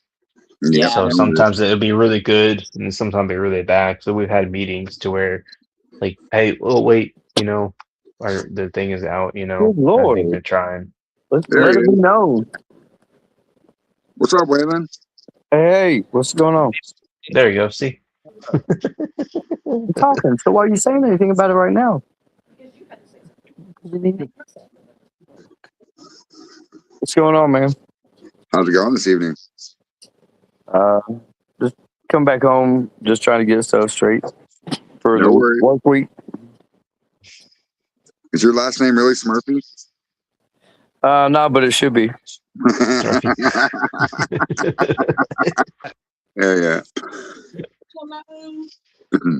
Wife says hello to everybody. Hey. Hello, Governor. So are you excited about moving forward too as much as these guys are, Waylon? Oh yeah, for sure, man. You guys kick ass, dude. You really do. We're trying. Hey, Do we couldn't do it without Waylon, man. That's the beat man right there, Yeah, I don't the know. beats. We have the beats. Yeah, motherfucker. Wales. We got the moves. Oh yeah, Waylon on the drums, right? Filling on them drums. Yeah, For sure. I be trying to wail on the drum from time to time. Yeah. Well, welcome to the show. Thank you for coming on. Thank you much, man. Thanks for having me. You might have missed it, Waylon. Where do you see yourself with the band in 5 years? What do you think you guys be doing? Grill. Well, just within the past couple of years, like I've been with the band for like a while. You know, of course Wayne is the original member, but I think behind him, I'm like next in line. I've been with him since he brought me into it, and I don't know, like the first 5-6 years were kind of like, I don't know, like we were jamming, we were having fun, but we weren't making any progress. Like we just started reeling stuff in, and that was mostly because of Wayne. You know, like we needed to tighten up and pull more of a professional aspect, and see it. Yeah, it is fun, but like we want to make this thing work or not. And within the past like 2 years, like I've seen like a dramatic change almost in everything. So I'm happy with it. I feel like we're doing everything, at least way better than we could. Maybe we could do stuff better, but like we're definitely doing better than we used to. So That's awesome. Oh yeah, that was very awesome. So you play double bass pedal drum, or? Oh yeah. Two drums is heavy, man. Like got to keep them perfectly in tune all the time and stuff. Yeah. You ain't got that much time, like, where you got to go on, like, oh, get yourself up there and hit your snare drum now. Okay, bass drum, good. Okay, you're good to go. Yeah. I've been making jokes with him, like with us loading in and out. We'll be carrying this because he's got a bigger like rack and everything, and I'm like, you just had to have the big boy drum set. Yeah, bigger rack. Yeah. Yeah. Had to have the big boy drum set, huh? I remember one time we played a show and they told me we couldn't have all the stuff on there because it was too big. I was all like, the fuck? Are you serious? I was like, but like everything that we jam, write, and record is like made that way. So like when they tell you that, you're like, oh man, like I'll try to make that work. Yeah. Right. But he did our last show. That we played in Corpus last week. His pedal broke on the second song, so he was doing double pedals with 1 foot. Oh, dang. I was like, I didn't even notice. Like none of us noticed. I didn't even freaking notice. Man, like, you know how hard that is? It's like, so everything we write is like most double bass patterns, right? And it comes down to where, like, okay, Waylon, you only have 1 foot. What do you do now? So, like, the whole way through it, like the beginning of the second song to the rest of the songs, like, I'm like trying to improvise like a mug, bro. I'm like, so like, we made it work. Oh yeah. I was say, hell, you did a good job. I didn't even notice I didn't fucking notice. Yeah, the last show that we played, was, in my opinion, I've only played 3 shows with these guys so far, but the third one, sound-wise, the best where I could like hear everything, and it sounded fantastic to me. Yeah, so. I think that was probably because of Ricky Bobby, buddy. Actually, on the subject of doing the drums like that, I know you guys are a bit young, but here's a little history lesson. Back in the 80s, there was a band called Def Leppard, and their drummer. Yeah. Right. Love that. Yeah. And he still rocked it. Hey, Phil. Yeah. Dude, all right, I'm not gonna ruin your dreams, man. Like, so I thought that for years, right? But like, I watched this thing about it. Dude, they even had backtracks back then. So like, I wondered why. Like, how do I hear that hi-hat sound when he's not even hitting it? And then I watched this thing, and they had backtracks back then. So it was a backtrack hi-hat the whole time, bro. I was like, oh. Also, Def Leppard played a lot of, had like 12 different pedals for each. Yeah. Even that cowbell, baby. Even that cowbell. Obviously. Yeah. Oh man. Hey Phil. That's funny. Oh yeah. Hey Phil. What? I know that you're very old and you've probably never heard of the new bands called the Bloodhound Gang, but they sing a song called "The Drummer from Def Leppard Only Had One Arm." No, I actually know of the Bloodhound Gang, and let's do it like they do on There you Discovery go. Channel. Discovery Fuck Channel. you like an animal. Oh That's man. awesome. Favorite is Foxtrot, the form Charlie Kilo. Yeah, yeah, yeah. I don't know anything about Bloodhound Gang. So I'm not a man out. I'm not a man out. I don't know anything about him. You don't know, Burn, really? Lane? motherfucker. That's crazy. Burn. I need to find a word that rhymes with vagina. Come on now, Wayne. That's why I hit. I That's don't why I know. hit on my chinas. I think I could probably. I probably heard their songs, but I don't know. I've heard it probably. Yeah. No, I'm just fucking with you. That's great. So, okay, as a band, who was one of the most influential bands for you guys? Ooh. Hmm. I have Wayne, so many. Wayne, go ahead. If I had to pick more recently, I'd probably pick more recently Shadow of Intent. I was thinking the same. I absolutely love that band. Like that band is such a great band. I've seen them on live once. Bender, And- man, Bender. Gosh damn, dude. The way their melodies are and the way that their structure is, I was like, man, I fell in love. And I have a couple of songs where I took the way they wrote and I put my own emphasis on it and stuff. And I'm like, okay, let's make it this way, but then I'm gonna put my own into it too, you know? So they influenced me a lot. If I had to think of an older, like from when I first started listening to this music, I'd probably say like August Burns Red or Whitechapel.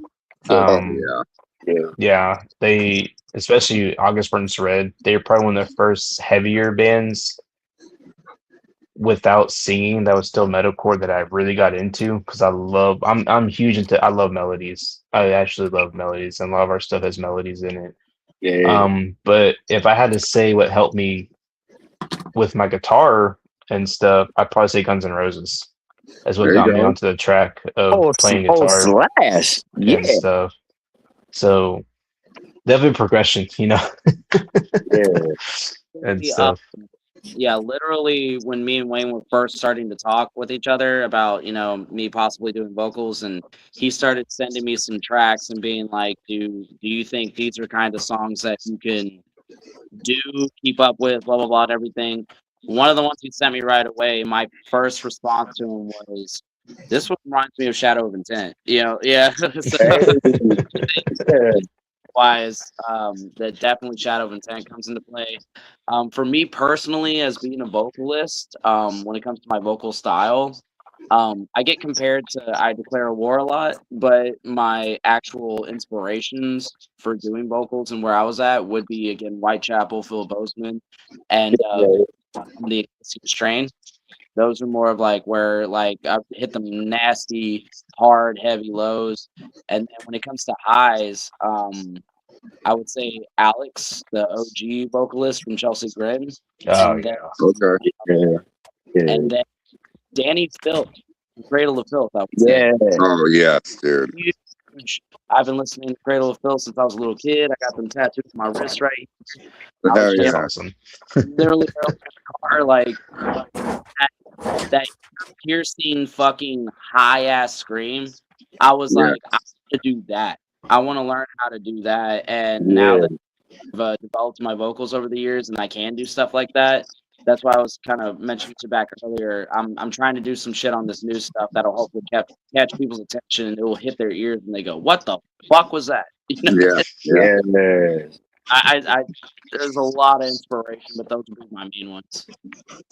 That's awesome. Hell yeah. How about for you, Waylon? Ooh, man. Ooh. Okay. So I'm gonna start off with a lot of people don't even like this band anymore, but Cannibal Corpse, man. Oh, bro, yeah. Like I still look in high school, my comparison, you know, like the weirdos all hung out, but like there was cliques in the clique, right?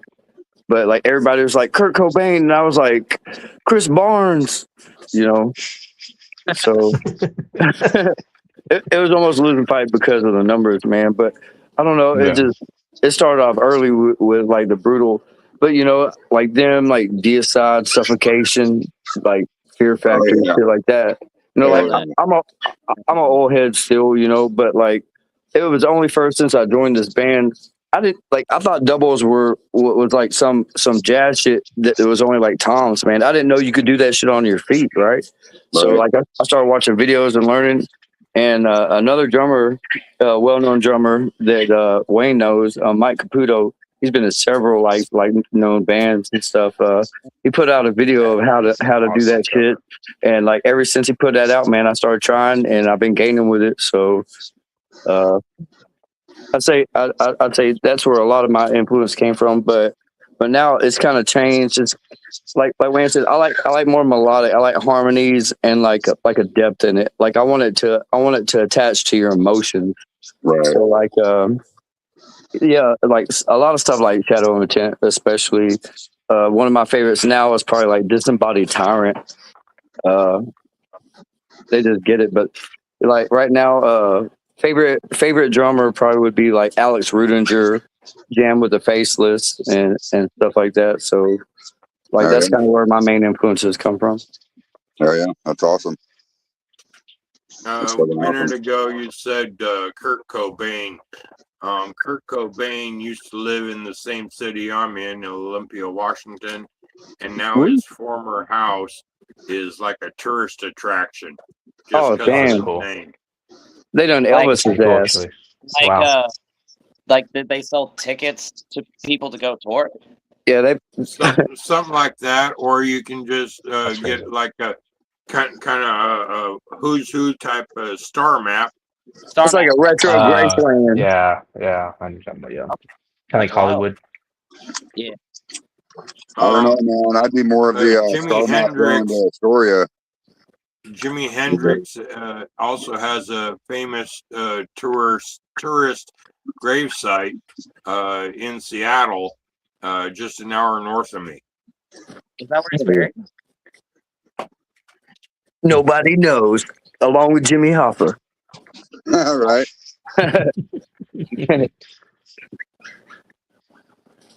Oh Jesus! Sorry, my chair malfunctioned. Shot into the atmosphere. Well, oh man! Felt like Dr. Evil in that scene from Austin Powers. Frickin' chair. Oh man, they're coming on new. I think they're coming on a new Austin Power movie. Yep. I saw. Yep. Awesome. Yep. Yeah, make another. Yeah, I can't wait. Yeah, I want to see that so badly. It's been a hot minute, man. It has been, yeah. Please calm down. It's gonna suck. Because the first three were so good. What movie is it? So the Austin Powers, they're coming out with a new one. I don't know when exactly, but they're making a new one. Is it going to be Michael Myers? I saw the notice about that. It's got to, man. 4 is coming out. Yeah, baby. Filming it now. That's very funny. Yeah. Yeah, I'm actually very excited for that. I love Austin Powers. Yeah, nobody can pull off them British teeth like him, man. Come on. Yeah, Wayne, you're going to have to get you a shag guitar, bro. And a shag carpet. You're going to have to get you a shag guitar, Wayne. Oh, shag guitar. It's shag, baby. Yeah. Does it mean we have to cover Daddy wasn't there now? Yeah, you're probably gonna have to make your own deathcore version. Then make a deathcore version of it. That's fucking funny. No, I didn't. Did not. Because you were still at Blockbusters, motherfucker. Now Jacob's gonna be singing that shit in the microphone to fuck with you guys. Gosh. She's gonna have to say, "Yeah, baby." Yeah, dude, around in the microphone for like 20 minutes. That's funny.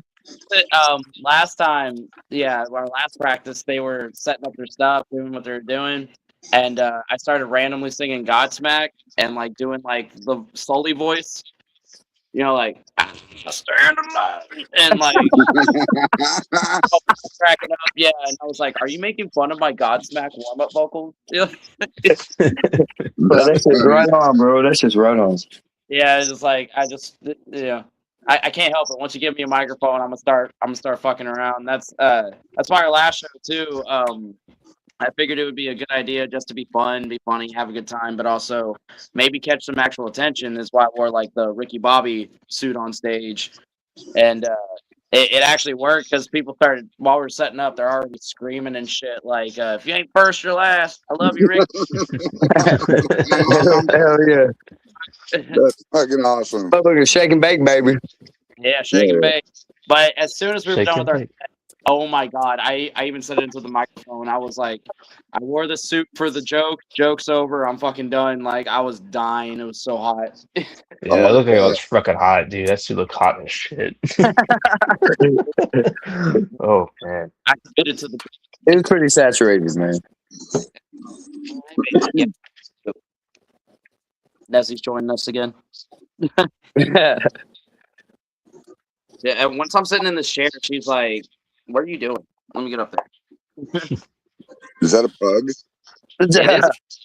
Oh, Did you say it's a pug? It is a pug. It's my baby. She's a pug. Look, Yeah. I got a Great Dane pit bull.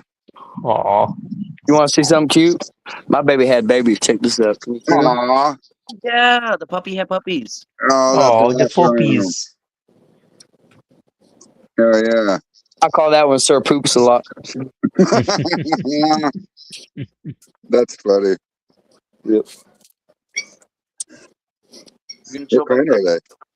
Okay. Hi. They're like they're like half beagle, and I think we're between two of my other male dogs, bro, because I wasn't here when it happened. Oh, I got you. Oh, yeah. So it's either like a beagle and all right, my other dogs are half German Shepherd, half Australian Shepherd, so they'd be like half 1/3 beagle, 1/3 Australian Shepherd, and I don't know how that works. That is a wild mix. Yeah, That's pretty wild, actually. What the We all heck? mutts, man. We all mutts up in here. Just wondering which one squatted further. I did like push-ups to get pregnant. That's what they be doing, man. Yeah. That's funny. Never seen it coming, man. That's what we come home to when we're gonna be like, oh yeah, we got 6 puppies, but sadly one of them passed and stuff, and like she was sitting on it. So when we got home, I didn't even know it was there. I was like, oh man, you dirty bitch. Yeah. But they ain't mine. They ain't my dogs. They're my son's dogs, and he's fitting to go to Walmart this Friday. And I don't know. I don't know no other details about it. And do the Girl Scout cookies for the puppies. Free cookies. They walk up and it's Yeah, just don't park a van in front. Yeah. That's right. Like I was skeptical. I knew them puppies were too good to be true. So, okay, I know I already asked you if when you guys are going to drop this EP or whatever. Do you think you have it out by Halloween? I'm fucking excited about it. Probably not, because we have a lot to do between finish recording, doing all the content I want to do for it, and all the music videos stuff. How we do want to do it is we want to have a 2-part video, a music video, I mean, to where the first video is going to be like half the story, and then the second video is going to be the other half, pretty much. Okay, all right. And we have ideas on that we've been discussing, but yeah, the music's gotta done. I think yeah, so. We can fully like really get the idea together. yeah. So I believe guitars are all done. Drums for half of them are done, and then sometime this week or next week, Waylon should put the rest of the drums to everything. And Yeah. then at that point, we'll have Jacob, and then Alexis will go back in to start doing the bass for everything because he's the one that does basses. Bass. He records bass for us since we don't have the basses. Okay. He just records bass for the songs and everything. And then once we get like even like a rough, not even a rough, just like a non-mixed version of it, we'll probably start pushing to do the music videos and content. And then hopefully by that time, I'm hoping by the end of the year, maybe early next year. But realistically, it just depends on our schedule because our schedule is just so crazy and everything. So we started writing this stuff and recording and doing everything back in November and everything. But because of our schedules, it just takes forever. Unfortunately, it's just part of it. You know, and the only way to move forward and prevail on your guys' stuff is to be able to invest in yourself, and it's hard to do when you don't have time. You know. Yeah. It kind of sucks on my end a little bit just because of the way I operate when it comes to writing vocals. I have to have the song already like ready to go. Sure. That's the pattern. That's the pattern. Yeah. Yeah. Vocal passage, yeah. I'll come up with a pattern. I'll literally like mumble gibberish shit. You know what I mean? Like, just to get a pattern going and like here the low tunes here, wanna squeal here, whatever the fuck. And then once I have that pattern, then I'll write words and fit it. But I gotta have at least a bare bones of a guitar and drum. We have some of them, so I've been working on that, but we gotta have the rest so that I can fully finish that and get it through. And I'm also really trying to in this new stuff. As Wayne mentioned before, our other guitarist, Alexis, he's actually a really good vocalist too. He does some really good badass vocals. So I'm trying to include him more so that we can do a lot of like really neat ideas that are like double layered, a back and forth yelling to each other type of thing, So it's just still a fucking process, and I gotta have that at least bare bones to finish it, but it's still going forward, at least, Oh yeah, that's awesome. It's not like it used to be, man. You just guys would get together in a room and play music and record it on a tape deck. You know what I mean? It's not like that anymore. I mean, well, trust us. If we could do it that way, we're just get in a room and just jam and write it all, we probably would. But it's just, man, dude, it's just the only time we've gotten into play with our schedules and everything is just rehearsals, Once in a while we may be able to start working on some stuff, but it's harder for us to do that because if we waited for that time, we'd probably just now be getting to writing it and recording it. Right. So we do it a little differently. So I use Guitar Pro. I don't know if you know what that is. A little bit. So it's a MIDI program where you type in your stuff, and that's how I write first. Sure. Of course, I have my guitar and everything. I'm playing most of it too, and everything. But I'm typing it in, so I have something that's sent to everybody else. So that way, if something needs to change, I don't have to re-record or do the whole thing, right. And stuff like that. So it's easier to change stuff, and then we have like an actual. Because I get the melodies, the structure, and if I have 2 guitars or 3 guitars, I can send to everything. And for my other guitars too, it has tabs. It has like he uses the same program, and for bass too, that's how we write bass.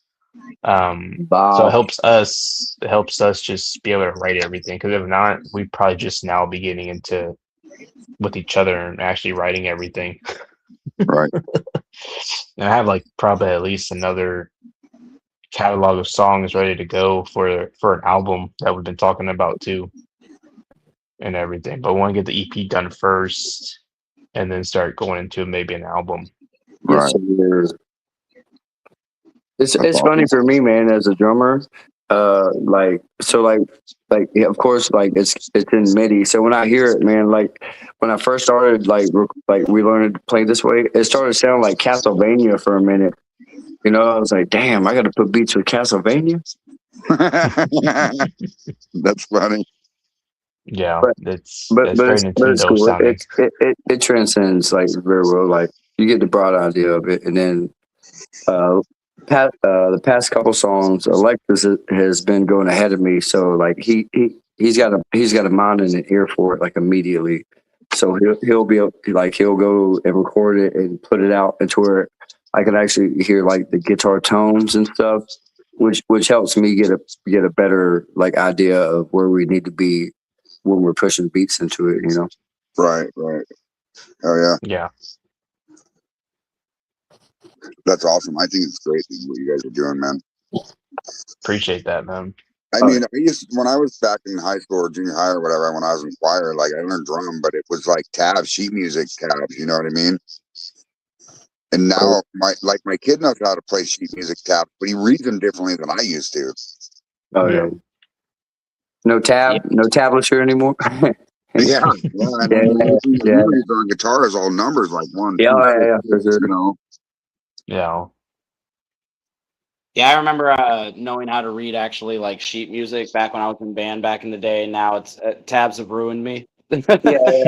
Yeah. It's like I've told Yeah. people before with autocorrect on texting. It's spelling for me because Yeah. Who needs spelling? You just autocorrect now. right half of the time. Yeah, and even when you're typing fast, it corrects for you, so it's nice.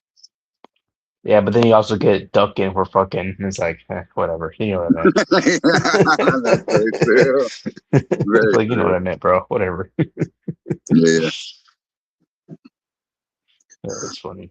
Well, I'm gonna if you guys want to go ahead and jump off of here for the night, I'm glad that you guys came on. I usually we do the guest for 2 hours and then we talk about moonshine for 2 more hours. So I don't want to hold you guys up or whatever.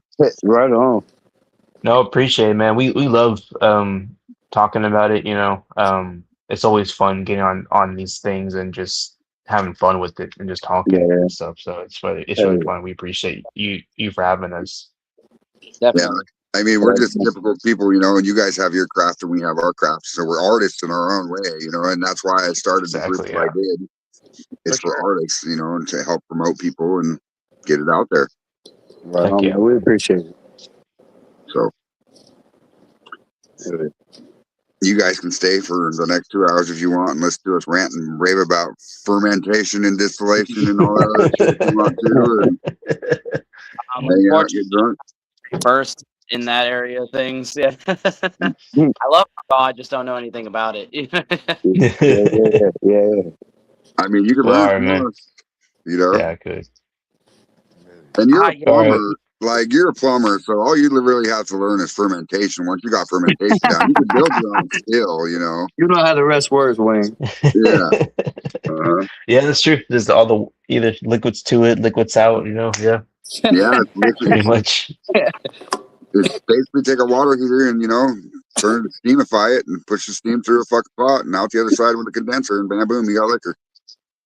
Yeah. Imagine that, man. OTF moonshine. Right? OTF moonshine. Or even better would be OTF whiskey if you guys could leave a lineage whiskey, you know, where you put it in a barrel and then you sell like bottles out of that barrel every 10 years. Jesus, man. That would be crazy. You know, it'd be cool as fuck. Metallica both have their own whiskeys. Why not us?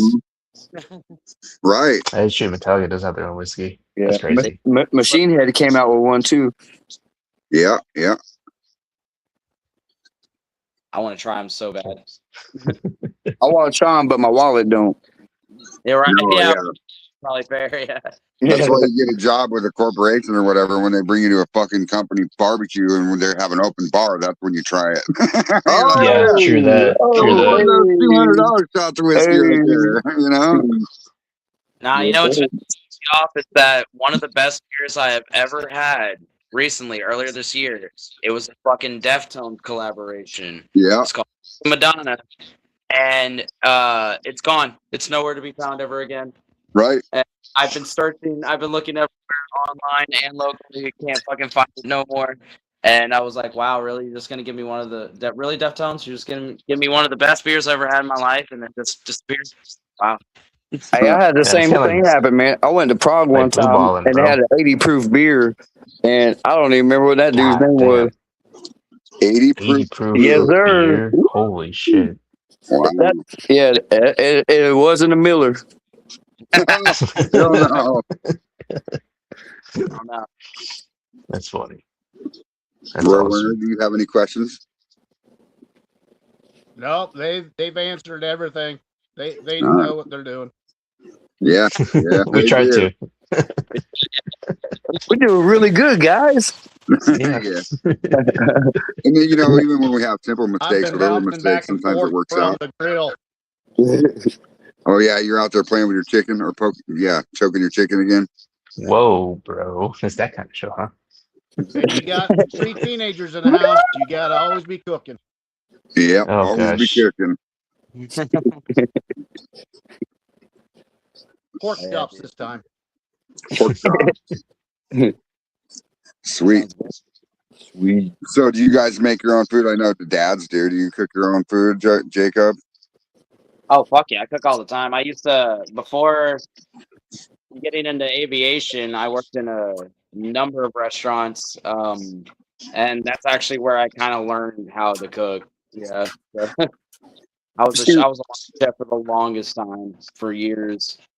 Shoot, As a man. former pilot, you said aviation. As a former pilot, I can tell you, there's a thing called the $100 burger. It's where us pilots fly to another part of the state just for a burger, and it Yeah. costs about $100 worth of aviation fuel. Hey, Jesus Christ. yeah, that's expensive. Fuck it. That's funny. The $100 burger, I don't know if I will ever be Yeah. able to afford that one. right? I gotta be Jesus, hungry. Maybe one day in my life, I'll add it onto the bucket list. Yeah. There's a lot of other ones that went in the shake. We'll be all right. Since you guys are in Houston, the equivalent would be to get in a private plane and go up to Lubbock for a burger. Yeah, that's pretty much it, dude. Texas is stupidly freaking large. You'd be here 18 hours and you'll still be in Texas. Yeah, that's crazy. That's You're crazy, like, man, dude. we Yeah, flew out it's- here for a burger and some tumbleweed. Yeah. Some tumbleweeds. I've seen a couple of them private planes. Hangers down from our hangar, and yeah, it's a little wild. I was like, holy shit, they're actually there. That's crazy. Oh yeah, that is funny. So, you guys have any questions about distillation? I know you like whiskey and bourbon. What about you, Waylon? You drink? Oh man, don't get mad. No harsh feelings, but I am an IPA snob now, man. No worries, dude. No Yeah. worries. Like most Yeah, of my I beers can't are like stand 9, 10, 11. IPAs. So like I'll drink one. It's like drinking like 3 beers and I pee less. So that's the Right. smartest. It's logical for me. It's funny. It's IPA, but you pee less. It's the hops, man. It's the hops. But all these new IPAs and all these little tiny craft breweries and stuff. It's crazy what the flavors are coming out with for liquor, for beer and stuff nowadays. It's like wow. Hell yeah. It was like an IPA kumquat. They're like, damn. The Deftones beer that I mentioned earlier, it was actually a horchata pale ale. So, Wow. Dude, what the fuck? That You sounds still good, gonna feel actually. that. You still gonna feel that one on Sunday morning, though. I think I want to make a horchata moonshine. That sounds fucking delicious. Dude, that would be dope. Yeah. Holy crap, that would be good. Ooh, that sounds a little weird, That'd be some but good flavors right there.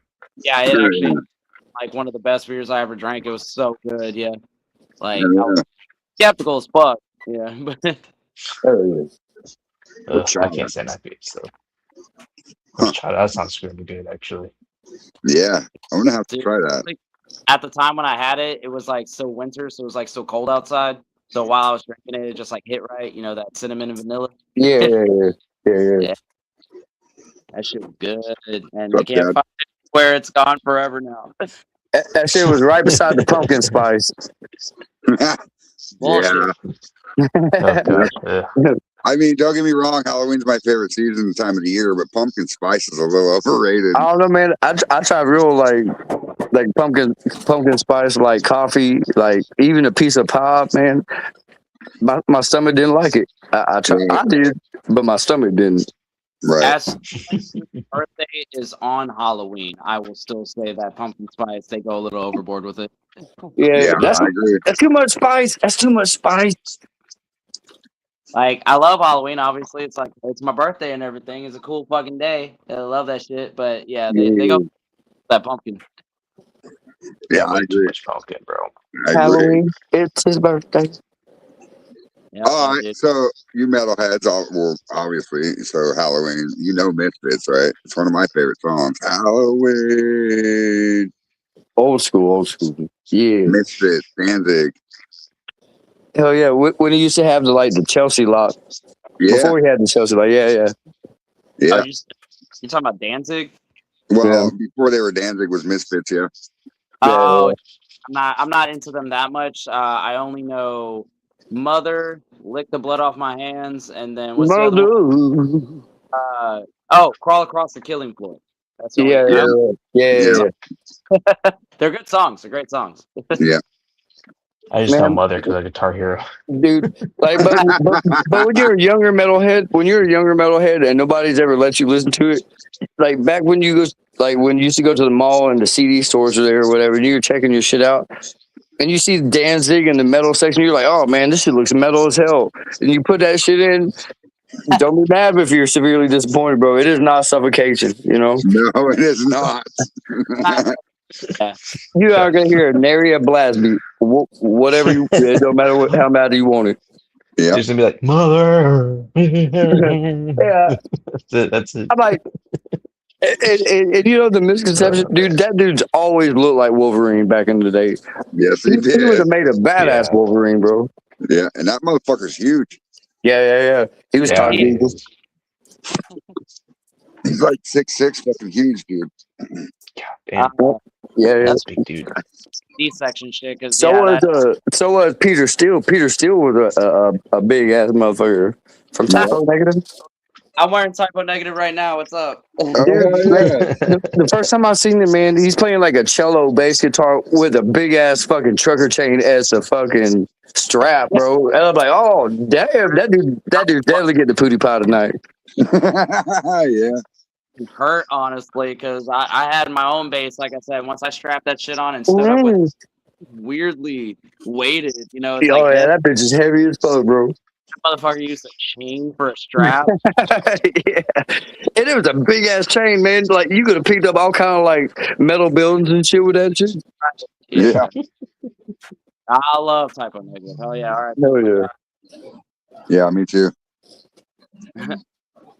That's so funny. I just happened to be wearing my Typo Negative shirt today. My girlfriend's girlfriend. Yeah. Yeah. My friend's killing She's me. in love with herself. Uh-huh. Yeah.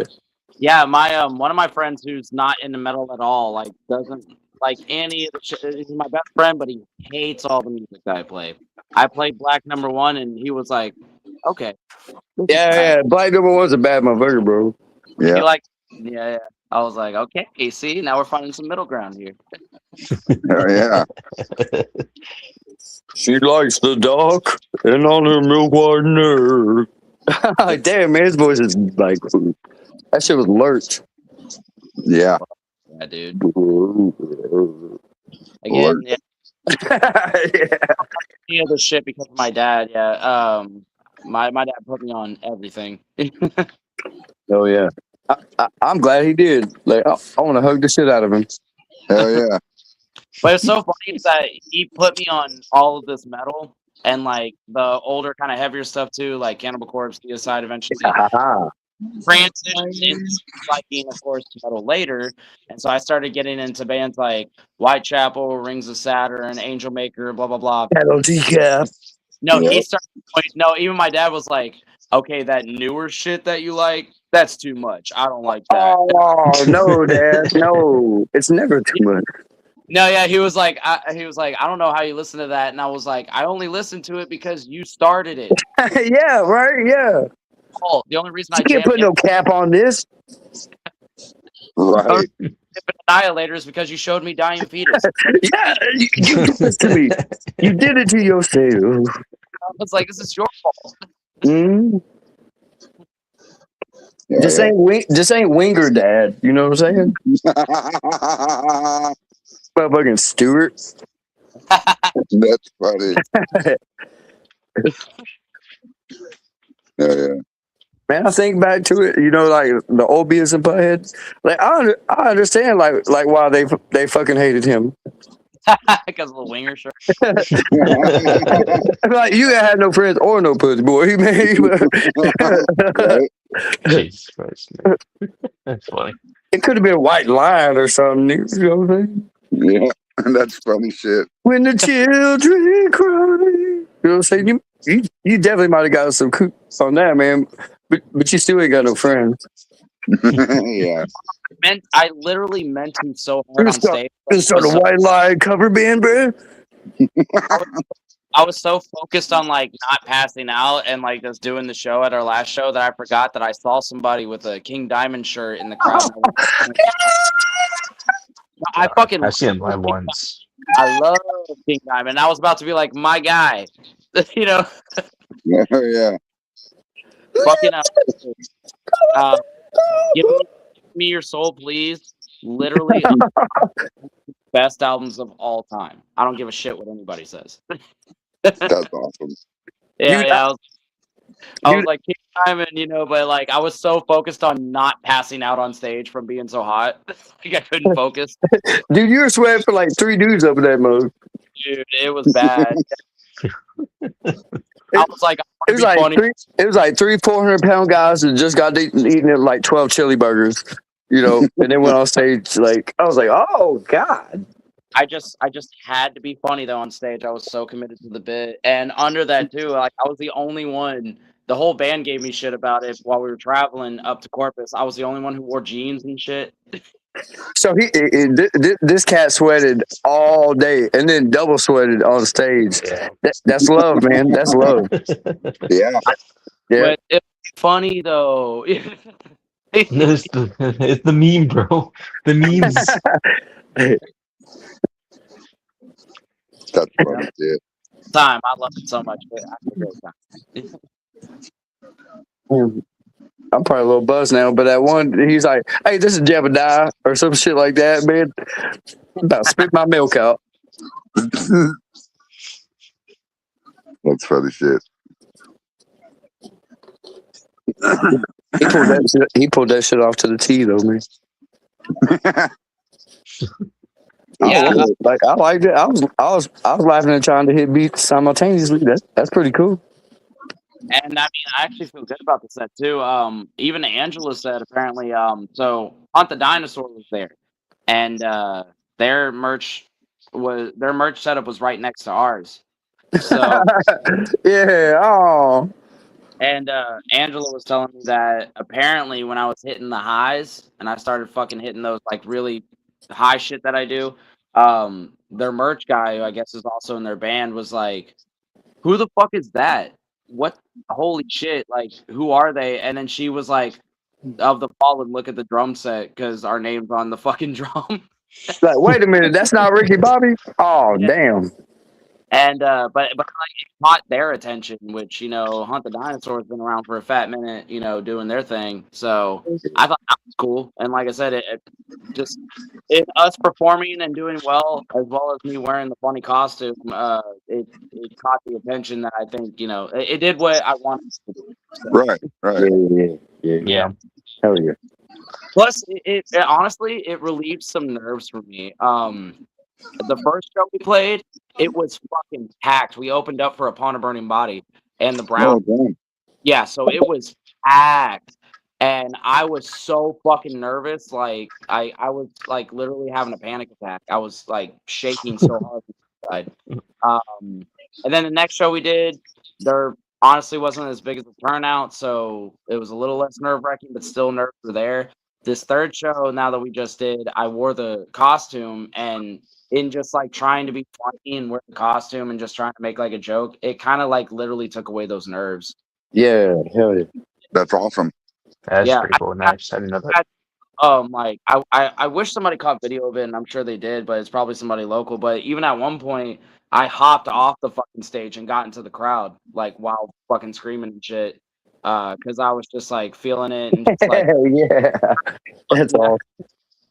He says this, but I don't remember that shit at all. I was so locked I in. I look, I guess I look didn't down. even see I look him. down while I not was like, trying to what like the fuck? think about my pedal, and I seen him down there. I was like, oh, that, I kind of felt like it helped me out, man. It took a little bit of tension off. They don't hear my left foot. Yeah. That's funny. Wayne was probably watching the game. Yeah, it probably was. Maybe. There was a game that night too, and they lost. The Astros lost. So I was pissed off that night too. He already called it, man. He already called it. He already knew. Nah, Wayne was crabcoring at hardcore. He likes to do the stances. That's how he does his stretches, man. You know what I'm saying? Wayne gets on stage. Yeah, I do like little weird little like I don't know. I put one foot all the way out, and I put all my weight on my right knee, and I'm like kind of on the side and everything. That's what he does before we start our origami class.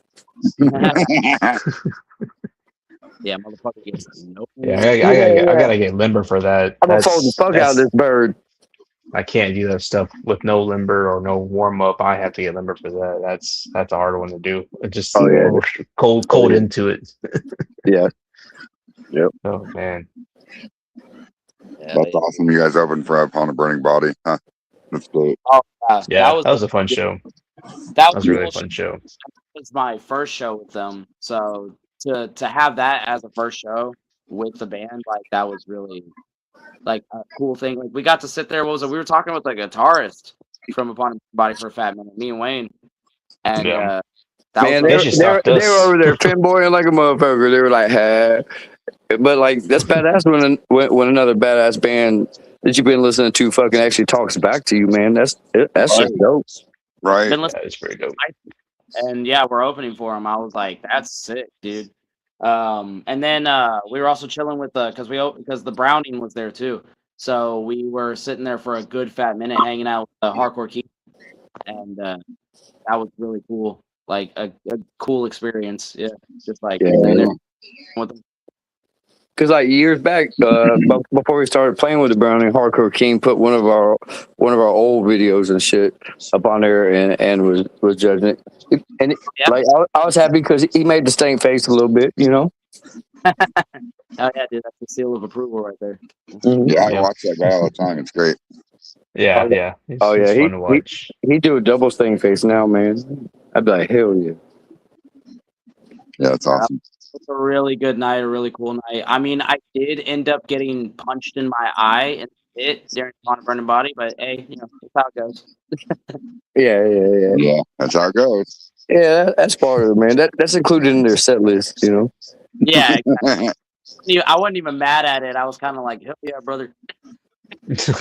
Yeah. Like punch other vocalists in eye and toss them around and then pick them back up and then give them a hug. Yeah, it's funny because I love going into mosh pits. I love rocking the fuck out. Like the rest of the band is singing. Like at our last show, you know, I was rocking out in the mosh pit. But for context, I'm 5'6". I'm a little guy. Shit, man. Wow. He does his own, man. He's good to go. You a little spark plug, man. You got that shit. Got that shit. I ain't doing that shit, man. I'm past my half life, man. You know, I ain't breaking no ribs and shit. Yeah. I'm gonna go to work Monday morning working for some Karen. Can you please straighten that out? I'm like, I have a conniption. Tell myself at first, no, I'm not gonna go that hard tonight. I'm not gonna do it. And then I'll have a couple of drinks, and I'm like, let's fucking go. Yeah, we're going that hard. We're going that hard. Yeah. That's awesome. Yeah. Yeah, man. I'm gonna have to get off, man, because I'm gonna have to like let these little pups out, because otherwise they gonna pee all over me, and I ain't having that. You're good, Smurfy. All right, man. Love you guys. Thank you for allowing me on the show, man, and Yeah, y'all have a good one, brother. anytime, brother. I love Hell you. yeah. Love you guys, man. Y'all be good. See See you, ya. buddy.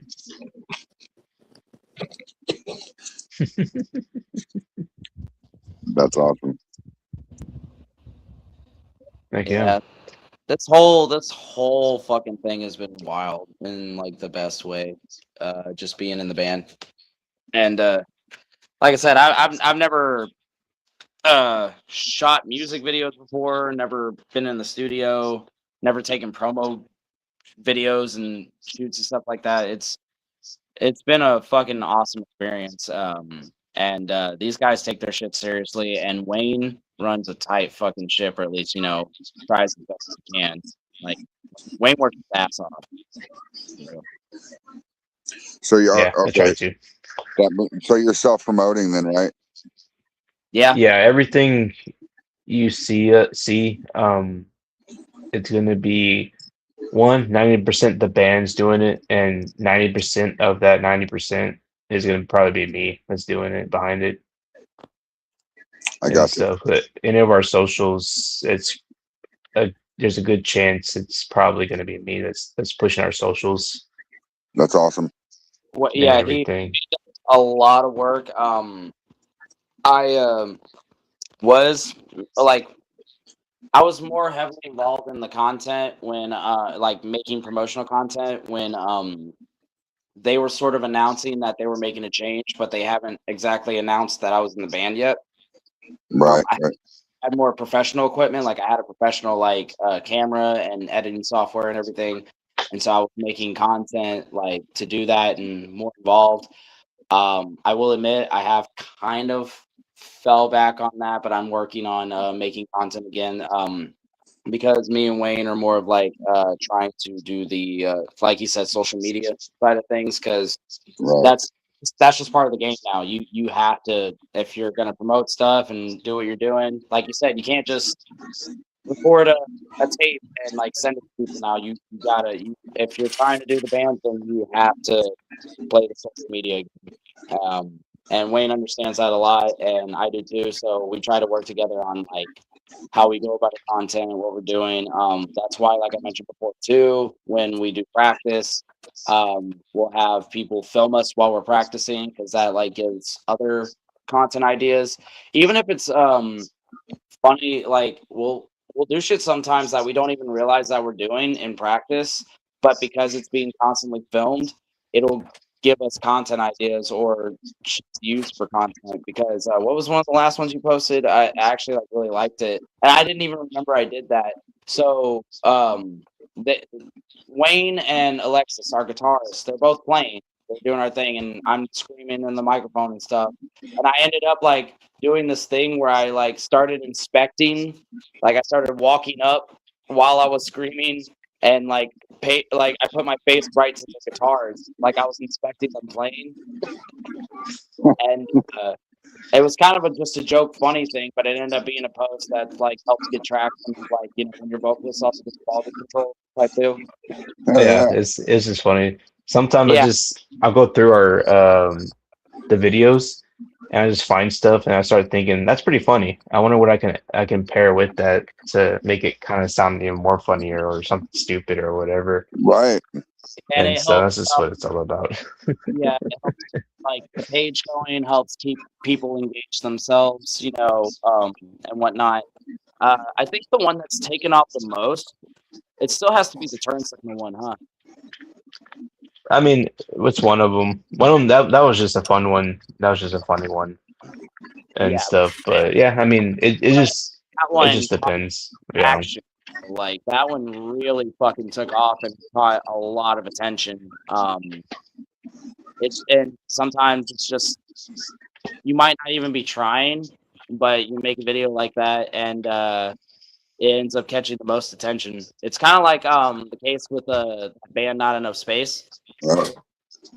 Their whole thing is the reason why they blew up was because of the Moancore thing. They had one video where they did one song, and right in the middle of the breakdown, the vocalist went, and it's like half a second long, but it blew them the fuck up, and glad for them. They're actually a good band, and like, you know, like I'm glad they got the success that they did. It's just, it's so funny. Like the littlest fucking thing that you might not even be trying to do can catch some traction.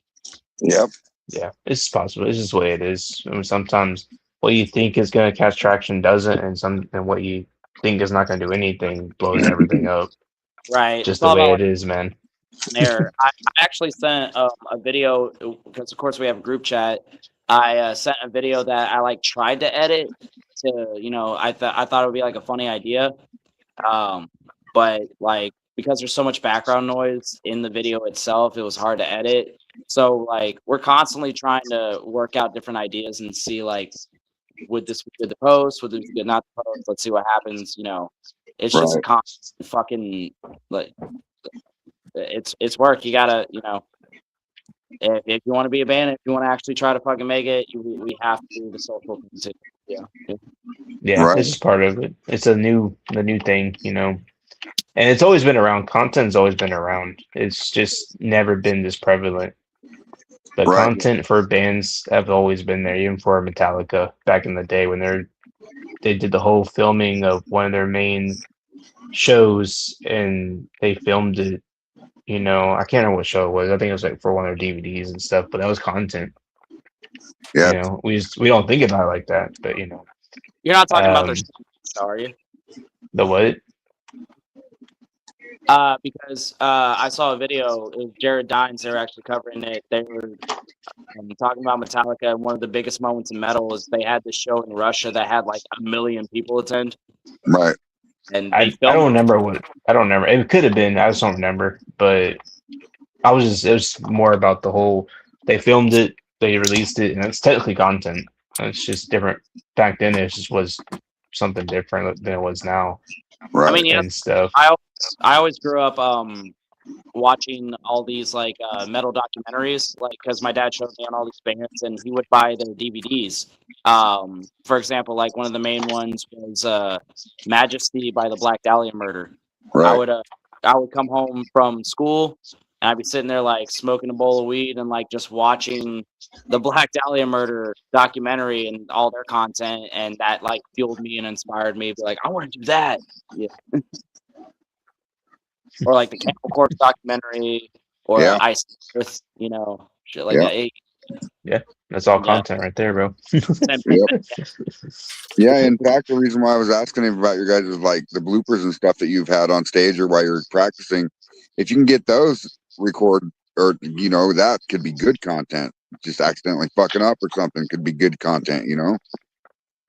Yeah, I guess technically, yeah, I guess that's what he did because that video. the things I've been working on actually were like trying to gather all of our stuff and make a big montage of like outtakes and bloopers, because along with filming our practices and our performances, like we do skits and stuff, you know, to try to, you know, be funny, make engagement. And obviously in doing these skits there's a lot of bloopers, like of us fucking up, laughing. What was it when we did the falling thing for our show, like where Alexis actually fell and did the trust fall thing? Oh yeah. Oof. We did like 10 different takes, and I could not fucking stop laughing. It was hard to like keep my fucking face. You know? Yeah. Yeah, there was one where Alexis actually fell because it's supposed to be that fake trust fall thing, Right. where and then it goes into like the way you're trying to promote or whatever. And there's a one time Alexis kind of fell pretty hard. I was like, oh fuck. Damn. And then we all laughed, or something else happened. We all laughed. It was a good take. And then I remember just hearing him, damn it, because someone did something so they messed up the take, and it was a good take, and we had to redo it because someone said something or did something and messed it. I was like, damn it, bro. And then Alexis like, damn it. Oh, that's funny. Like, I was like, yeah. I was like, that's funny. I thought Oh gosh. I didn't think it was going to be that funny, but Wayne had this idea of like, there's a video of somebody coming up and like crashing into a car, something like that, and it was supposed to cut to like me falling into the car into Waylon's arms and like promoting our show. But when I was doing the fall back into Waylon's arms, I kept going, ah!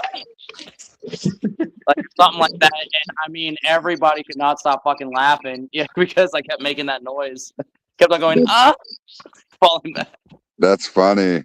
Yeah, and it's just it's that's why a lot of times I watch like I'll think back on like movies like Step Brothers or something, and I'm like, that must have been so hard to fucking film because there's no way they were not just like laughing their asses off. Right. Right. Yeah. If they weren't, they were fucking drunk or something. So because holy shit, dude, like and that's one of the things. Like I said, I'm trying to work on is getting all our content together where we did fuck up and make a big outtake reel, But we're Right. constantly onto it, Right. So it's a little bit of a project. Oh yeah.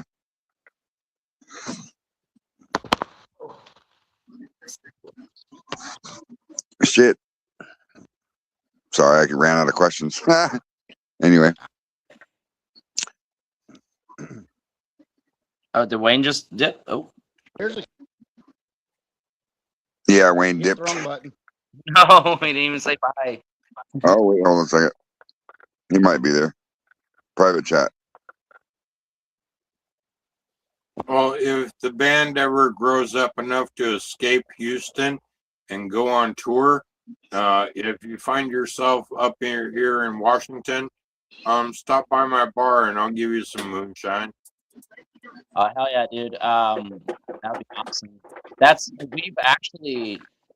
We've made posts asking people like, where do y'all want to see us so we can like get a kind of a, I guess, an idea.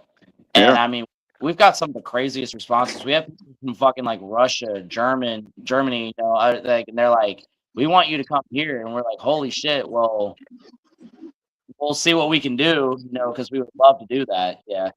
Yeah, that'd be great.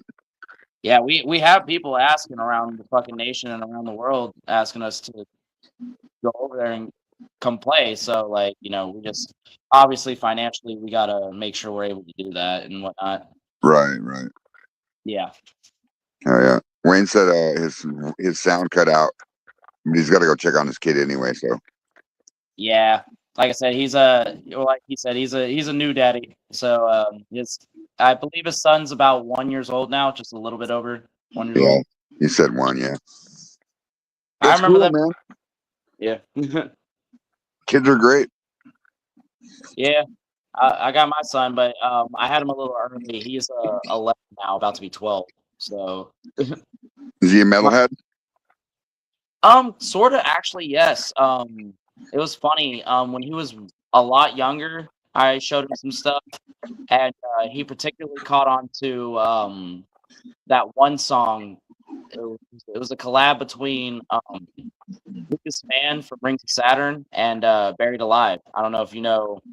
Yeah. Yeah. He loved that shit. And then one day his mom sent me a screenshot of a playlist that she said he picked out. And it had like Traitors on it, Knocked Loose and stuff. And I was like, you're telling me that he picked those songs out? And she goes, yeah. And I went, that's my boy. Hell yeah, dude. Hell yeah. Oh, yeah, dude. Like, and so yeah, he's very much into a lot of like EDM and stuff too, which is cool. I love that stuff as well. I'm very diverse in my music taste. And now that he's getting older, he's starting to get into drums. So Hey, there you go. yeah, and that's why I asked him. I was like, "Are you serious about drums? And you like drums and playing drums?" And he said, and hell yeah, dude, I'm a drum set. I'm definitely fuel that fucking. Yeah, I would too. Shit. Hell yeah. I said, "You want to play drums? Shit, you ever heard of Rush? Let me." Right? Hell yeah. Yeah. That's a hell of a drum set. Yeah. Fred, can I change the subject for a few seconds? Go ahead, Phil. Fred, can I give you some homework? Yeah, I got a thought train running through my head, but Fred, I need to know what's the last city in your Kentucky before you cross the border into Indiana. Louisville, Phil. Louisville's the last one. Yeah, we're right at like the river across the street from our house is Indiana. Clearly a 5-minute car ride. Here, since you said you had a train in your head.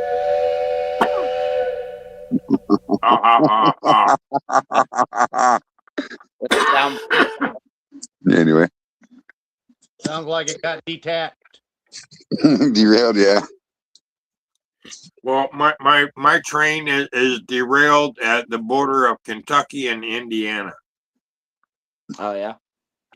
Well, he's got a girlfriend in Indiana, so he's trying to get over Yeah, it. but the Indiana laws versus Kentucky laws is what's got my train derailed, as to some plans I'm working on. Oh. All right. You got a girlfriend in a whole nother state. I can't even get one locally. Shit. They will come to you. Don't worry. It will come. Yeah. No, yeah. Do not seek it. Let it come to you. Yep. Yeah, that's kind of the situation I'm in a little bit right now. You know, or I'm seeing where things go with somebody, and it's going. You know, That's cool. rolling. It's going its course. So Yeah. it's not going Well, I've been in a long distance relationship for well over 10 years. And 10 years ago, I wanted to put a ring on her finger. So, but that day is getting much closer now. Well, there you go. All right. Yeah. Are you going to use a mason jar ring, Phil? Ha ha ha ha. That'd be more of a bracelet. Yeah, right? Yeah. Shit, about as big as my gauge. Yeah. Yeah. Uh huh. So you all tattooed up too? Barely. I'll be honest. I've got this on my arm right here. It's just a bunch of different instruments. I got the Cradle of Filth tattoo. A little friend did this here. I got a flyleaf tattoo up here, and then I've got some like bullshit tattoos from when I was like a teenager. Like my very first one, it's so bad I need to get it covered up. But like this bullshit. I don't know if you guys know Bring Me the Horizon. Yeah, I do. They might not, but I do. Oliver Sykes, he used to have a clothing line, Drop Dead. Yeah. And that I was like 16, you know, I was hanging out with a guy had a tattoo gun, and I saw one of his designs on one of his shirts, and I was like, yeah, put that on my arm. And I was chilling with my dad one day. We're sitting there having breakfast, and my sleeve was just a little bit up like that. And he goes, "What the fuck is that on your arm?" Oh, so you know when I went and hung out with my friends the other night, yeah, I got a tattoo. He was just like, Jesus Christ. That's funny. Yeah, I got plenty that I need to get covered up, but eventually, yes, I would like to be sleeved out, back of the hands, neck, you know, everything. Just costs money, you know. Yeah, you're gonna tattoo your face? What's funny is I've always thought maybe a little something, but everybody says no. And of course, yeah. Yeah. The girl I'm talking to right now, she's like, "You're so cute. Please don't tattoo your face." I'm like, "All right, fine." Yeah. What happens? Maybe not, you know. But if I did, it would just be a little like something right there. I wouldn't go Post Malone with it, you know. Yeah, a jelly roll. Yeah, yeah, I wouldn't go Jelly Roll with it. Nah. That's funny. That's a little much for me. Yeah, I want ears a little bit bigger. I thought about maybe getting ears, and that tattoos. But yeah. Fun fact: this is actually my second round with gauging my ears. Wow. Like they used to be bigger. Like I used to have like big old gauges, and then I became a real estate agent at one point, certified, like Really? state everything, and I got the actual surgery, like plastic surgery. They cut my ears up and sewed them up to close them. Wow. And, yeah, and then that didn't work out. my life didn't go that way. And honestly, right after I got my ears sewn up, I was like, I regret that. I missed my gauges. so Yeah. so Yeah. after a while, I went ahead and pierced them again, and I was like, let's see if I can stretch them up to at least an inch. And now we're past an inch, and things are going well. And I was like, I love them. Oh yeah. It's crazy you got them to restretch after they sewed them shut though. Yeah, they're very thin now. So that's why like I can go up a little bit more, but I think after the next size up, that's it. We're gonna have to call it because Yeah, running out of material. yeah, exactly. Because in order to close my ear, they had to cut off pieces of my earlobe. Yeah, Right, it was right. the most gnarly things medically I've went through. Honestly, it really sucked the process. That's crazy. Yeah, I can only imagine. Yeah, because they had to numb me on my ears, so they stuck like these really long needles like in my neck behind my ear and I mean I don't wish that on anybody. That shit sucks so hard. Getting a needle stuck inside your neck halfway, yeah. That was one of the worst shots I ever had in my life. Huh. Yeah, I can imagine. The doctor after sticking the needle in my neck, I tensed up. I was like, "Ew," and he was like, "Hold still, be calm." And I was like, "I'm trying, but you're stabbing my neck." Like Yeah. One of trying, them but dude, one of the places that move the most. Come on now.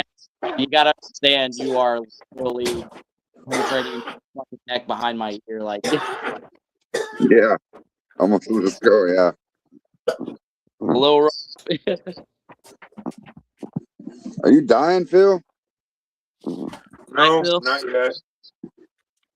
Not yet. Not at the moment. You must have been smoking some weed, huh? No, I'm coughing on a cigarette at the moment. Oh. He smoked longer than RJ Reynolds been around. I was like, weed. I've been smoking more than any of you are old. I know. Like I've been smoking before all the three of you have been born. That's Yeah, we dabble in a little bit of marijuana. Well, Roy Werner doesn't, but me and Phil do. I mean, I used to too, but with my job now as an airplane mechanic, I obviously can't smoke. Yeah, I can only imagine. I do miss it, but it's like, oh well. But here in Texas, they do not test for psilocybin, like I said, so I can still do mushrooms, which is what I Right. do. It's drinking, Hell yes. Hell yeah. Oh yeah, I love my mushrooms. So do you guys get strains of them up there? Do you know the names of the strains that you can get?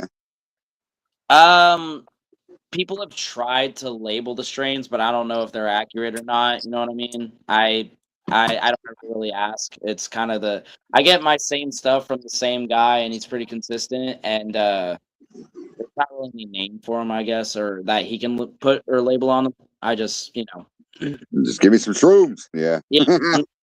I'll take your word for it. You're my guy. I trust you.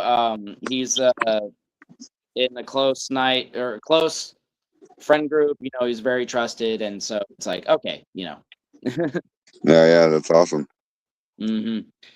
Yeah, and like I mentioned before, if I ever do take anything that does hit that creative side, it would be that. Yeah, because alcohol just alone on its own, I mean, yeah, sure, I love it, but when it comes to being creative, nah. I'll get creative with my karaoke picks. Yeah. Yeah. There you go. When I start drinking, yeah, for sure. Hell yeah. So I can only imagine you doing karaoke. You think you can go up there and sing like fucking Lamb of God or something for somebody? Yeah, there's a local bar down the road, and the guy who runs the karaoke, he will play pretty much whatever you want. So I've met up with my friend before, and we've done The End of Heartache by Killswitch Engage, stuff Hell like yeah. that. Hell yeah. The other big one I've done is The Hills Have Eyes by the Casey Strain. That's like my favorite song by him.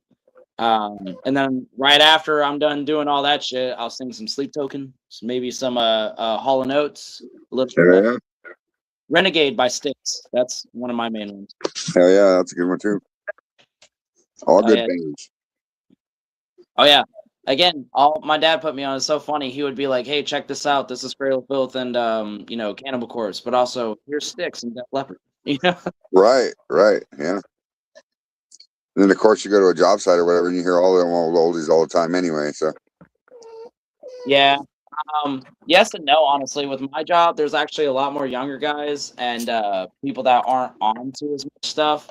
This actually literally happened the other day because they know I'm in a band. They know I do the screaming and yelling. For the most part, somebody was playing "Dig" by Mudvayne on one of their phones, and I was like, "Hell yeah, Mudvayne!" And they go, "Oh, of course, Jacob likes that shit," you know. And one guy goes, "Oh yeah, Jacob, you do the metal thing, right? So like you listen to that type of stuff all the time." I was like, "Yeah." He goes, "You listen to it on sometime to work?" And I was like, "Yeah, sure." And he goes, "Well, fuck it, I'm looking for new music. What song were you listening to today?" And I was like, I kept telling him, "I don't think you're ready for it." And he goes, "No, it's fine. Show me." And I was like, "Okay." So I ended up showing him Rings of Saturn, Dying Fetus, and No Cure. And he went, "Fuck that. Get that shit away from me." It was. Oh man, I remember when I was younger and I started listening to metal and stuff, and like when Slayer and stuff first came out, and Cradle of Filth, and I started listening to that shit. And my grandma was always like, "That sounds like devil worshiping music to me," and I was like, "It's not, Grandma. I promise." I mean, Cradle of Filth, maybe sometimes, sure. Yeah. She also told me that techno was fucking devil worshiping music too, because it was repetition. Freaking popping off, and she's like, "This is the devil music." Yeah, right. And I was like, "No, Grandma, it's not." She's like, "But they repeat themselves continuously," and I'm like, "Yeah, it's not devil worshiping music." It's just a sick beat, Grandma. Honestly. Yeah. Hell yeah. Roy, you're so quiet tonight. I just haven't been feeling good. I got you. Got a migraine that's starting to kick in. Uh-oh. That sucks. I was outside too much in the light.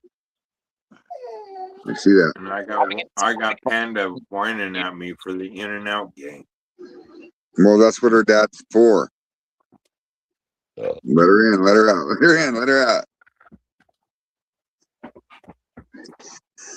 Hell yeah, I gotta work tomorrow. It was great for just have you guys come on tonight. I'm gonna go ahead and get off of here though. So Jacob, if you want to go ahead and get off, I don't know if Phil and Roy are gonna stay or not. Roy said you gotta. Yeah. Tomorrow, but I got some other stuff that I'm doing as well. So, but totally appreciate you guys having us on and talking to us. We love it. Feel free to hit us up anytime and have us on again. We'd love to fucking come back on. Hell yeah, maybe next time you guys will be in the studio. Dude, hopefully, yes. Like I said, our new shit, we're cooking, and I'm trying to definitely work on the vocals to where it's gonna scare people. And hell yeah. So I'm looking forward. That's awesome. Oh yeah, dude. Well, y'all have a good night. I appreciate you guys. I appreciate you, Jacob. Yep. We'll talk soon, brother. Man. Take care. Hell yeah, you too. Y'all have a good one. You too. Yep.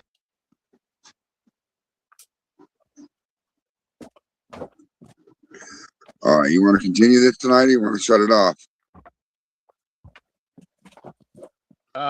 What? I'm probably gonna get off here soon. Oh yeah, me too. Fine. I just feel like shit. Yeah, I'm already drunk, and yes, I've been smoking too, so I'm ready to call it a night. Also. All right. Well, thank you, viewers, for watching. Everybody, thank you for showing up for the show. Comments. Y'all have a good one. We'll see you next time. Bye, Phil. Bye, Roy.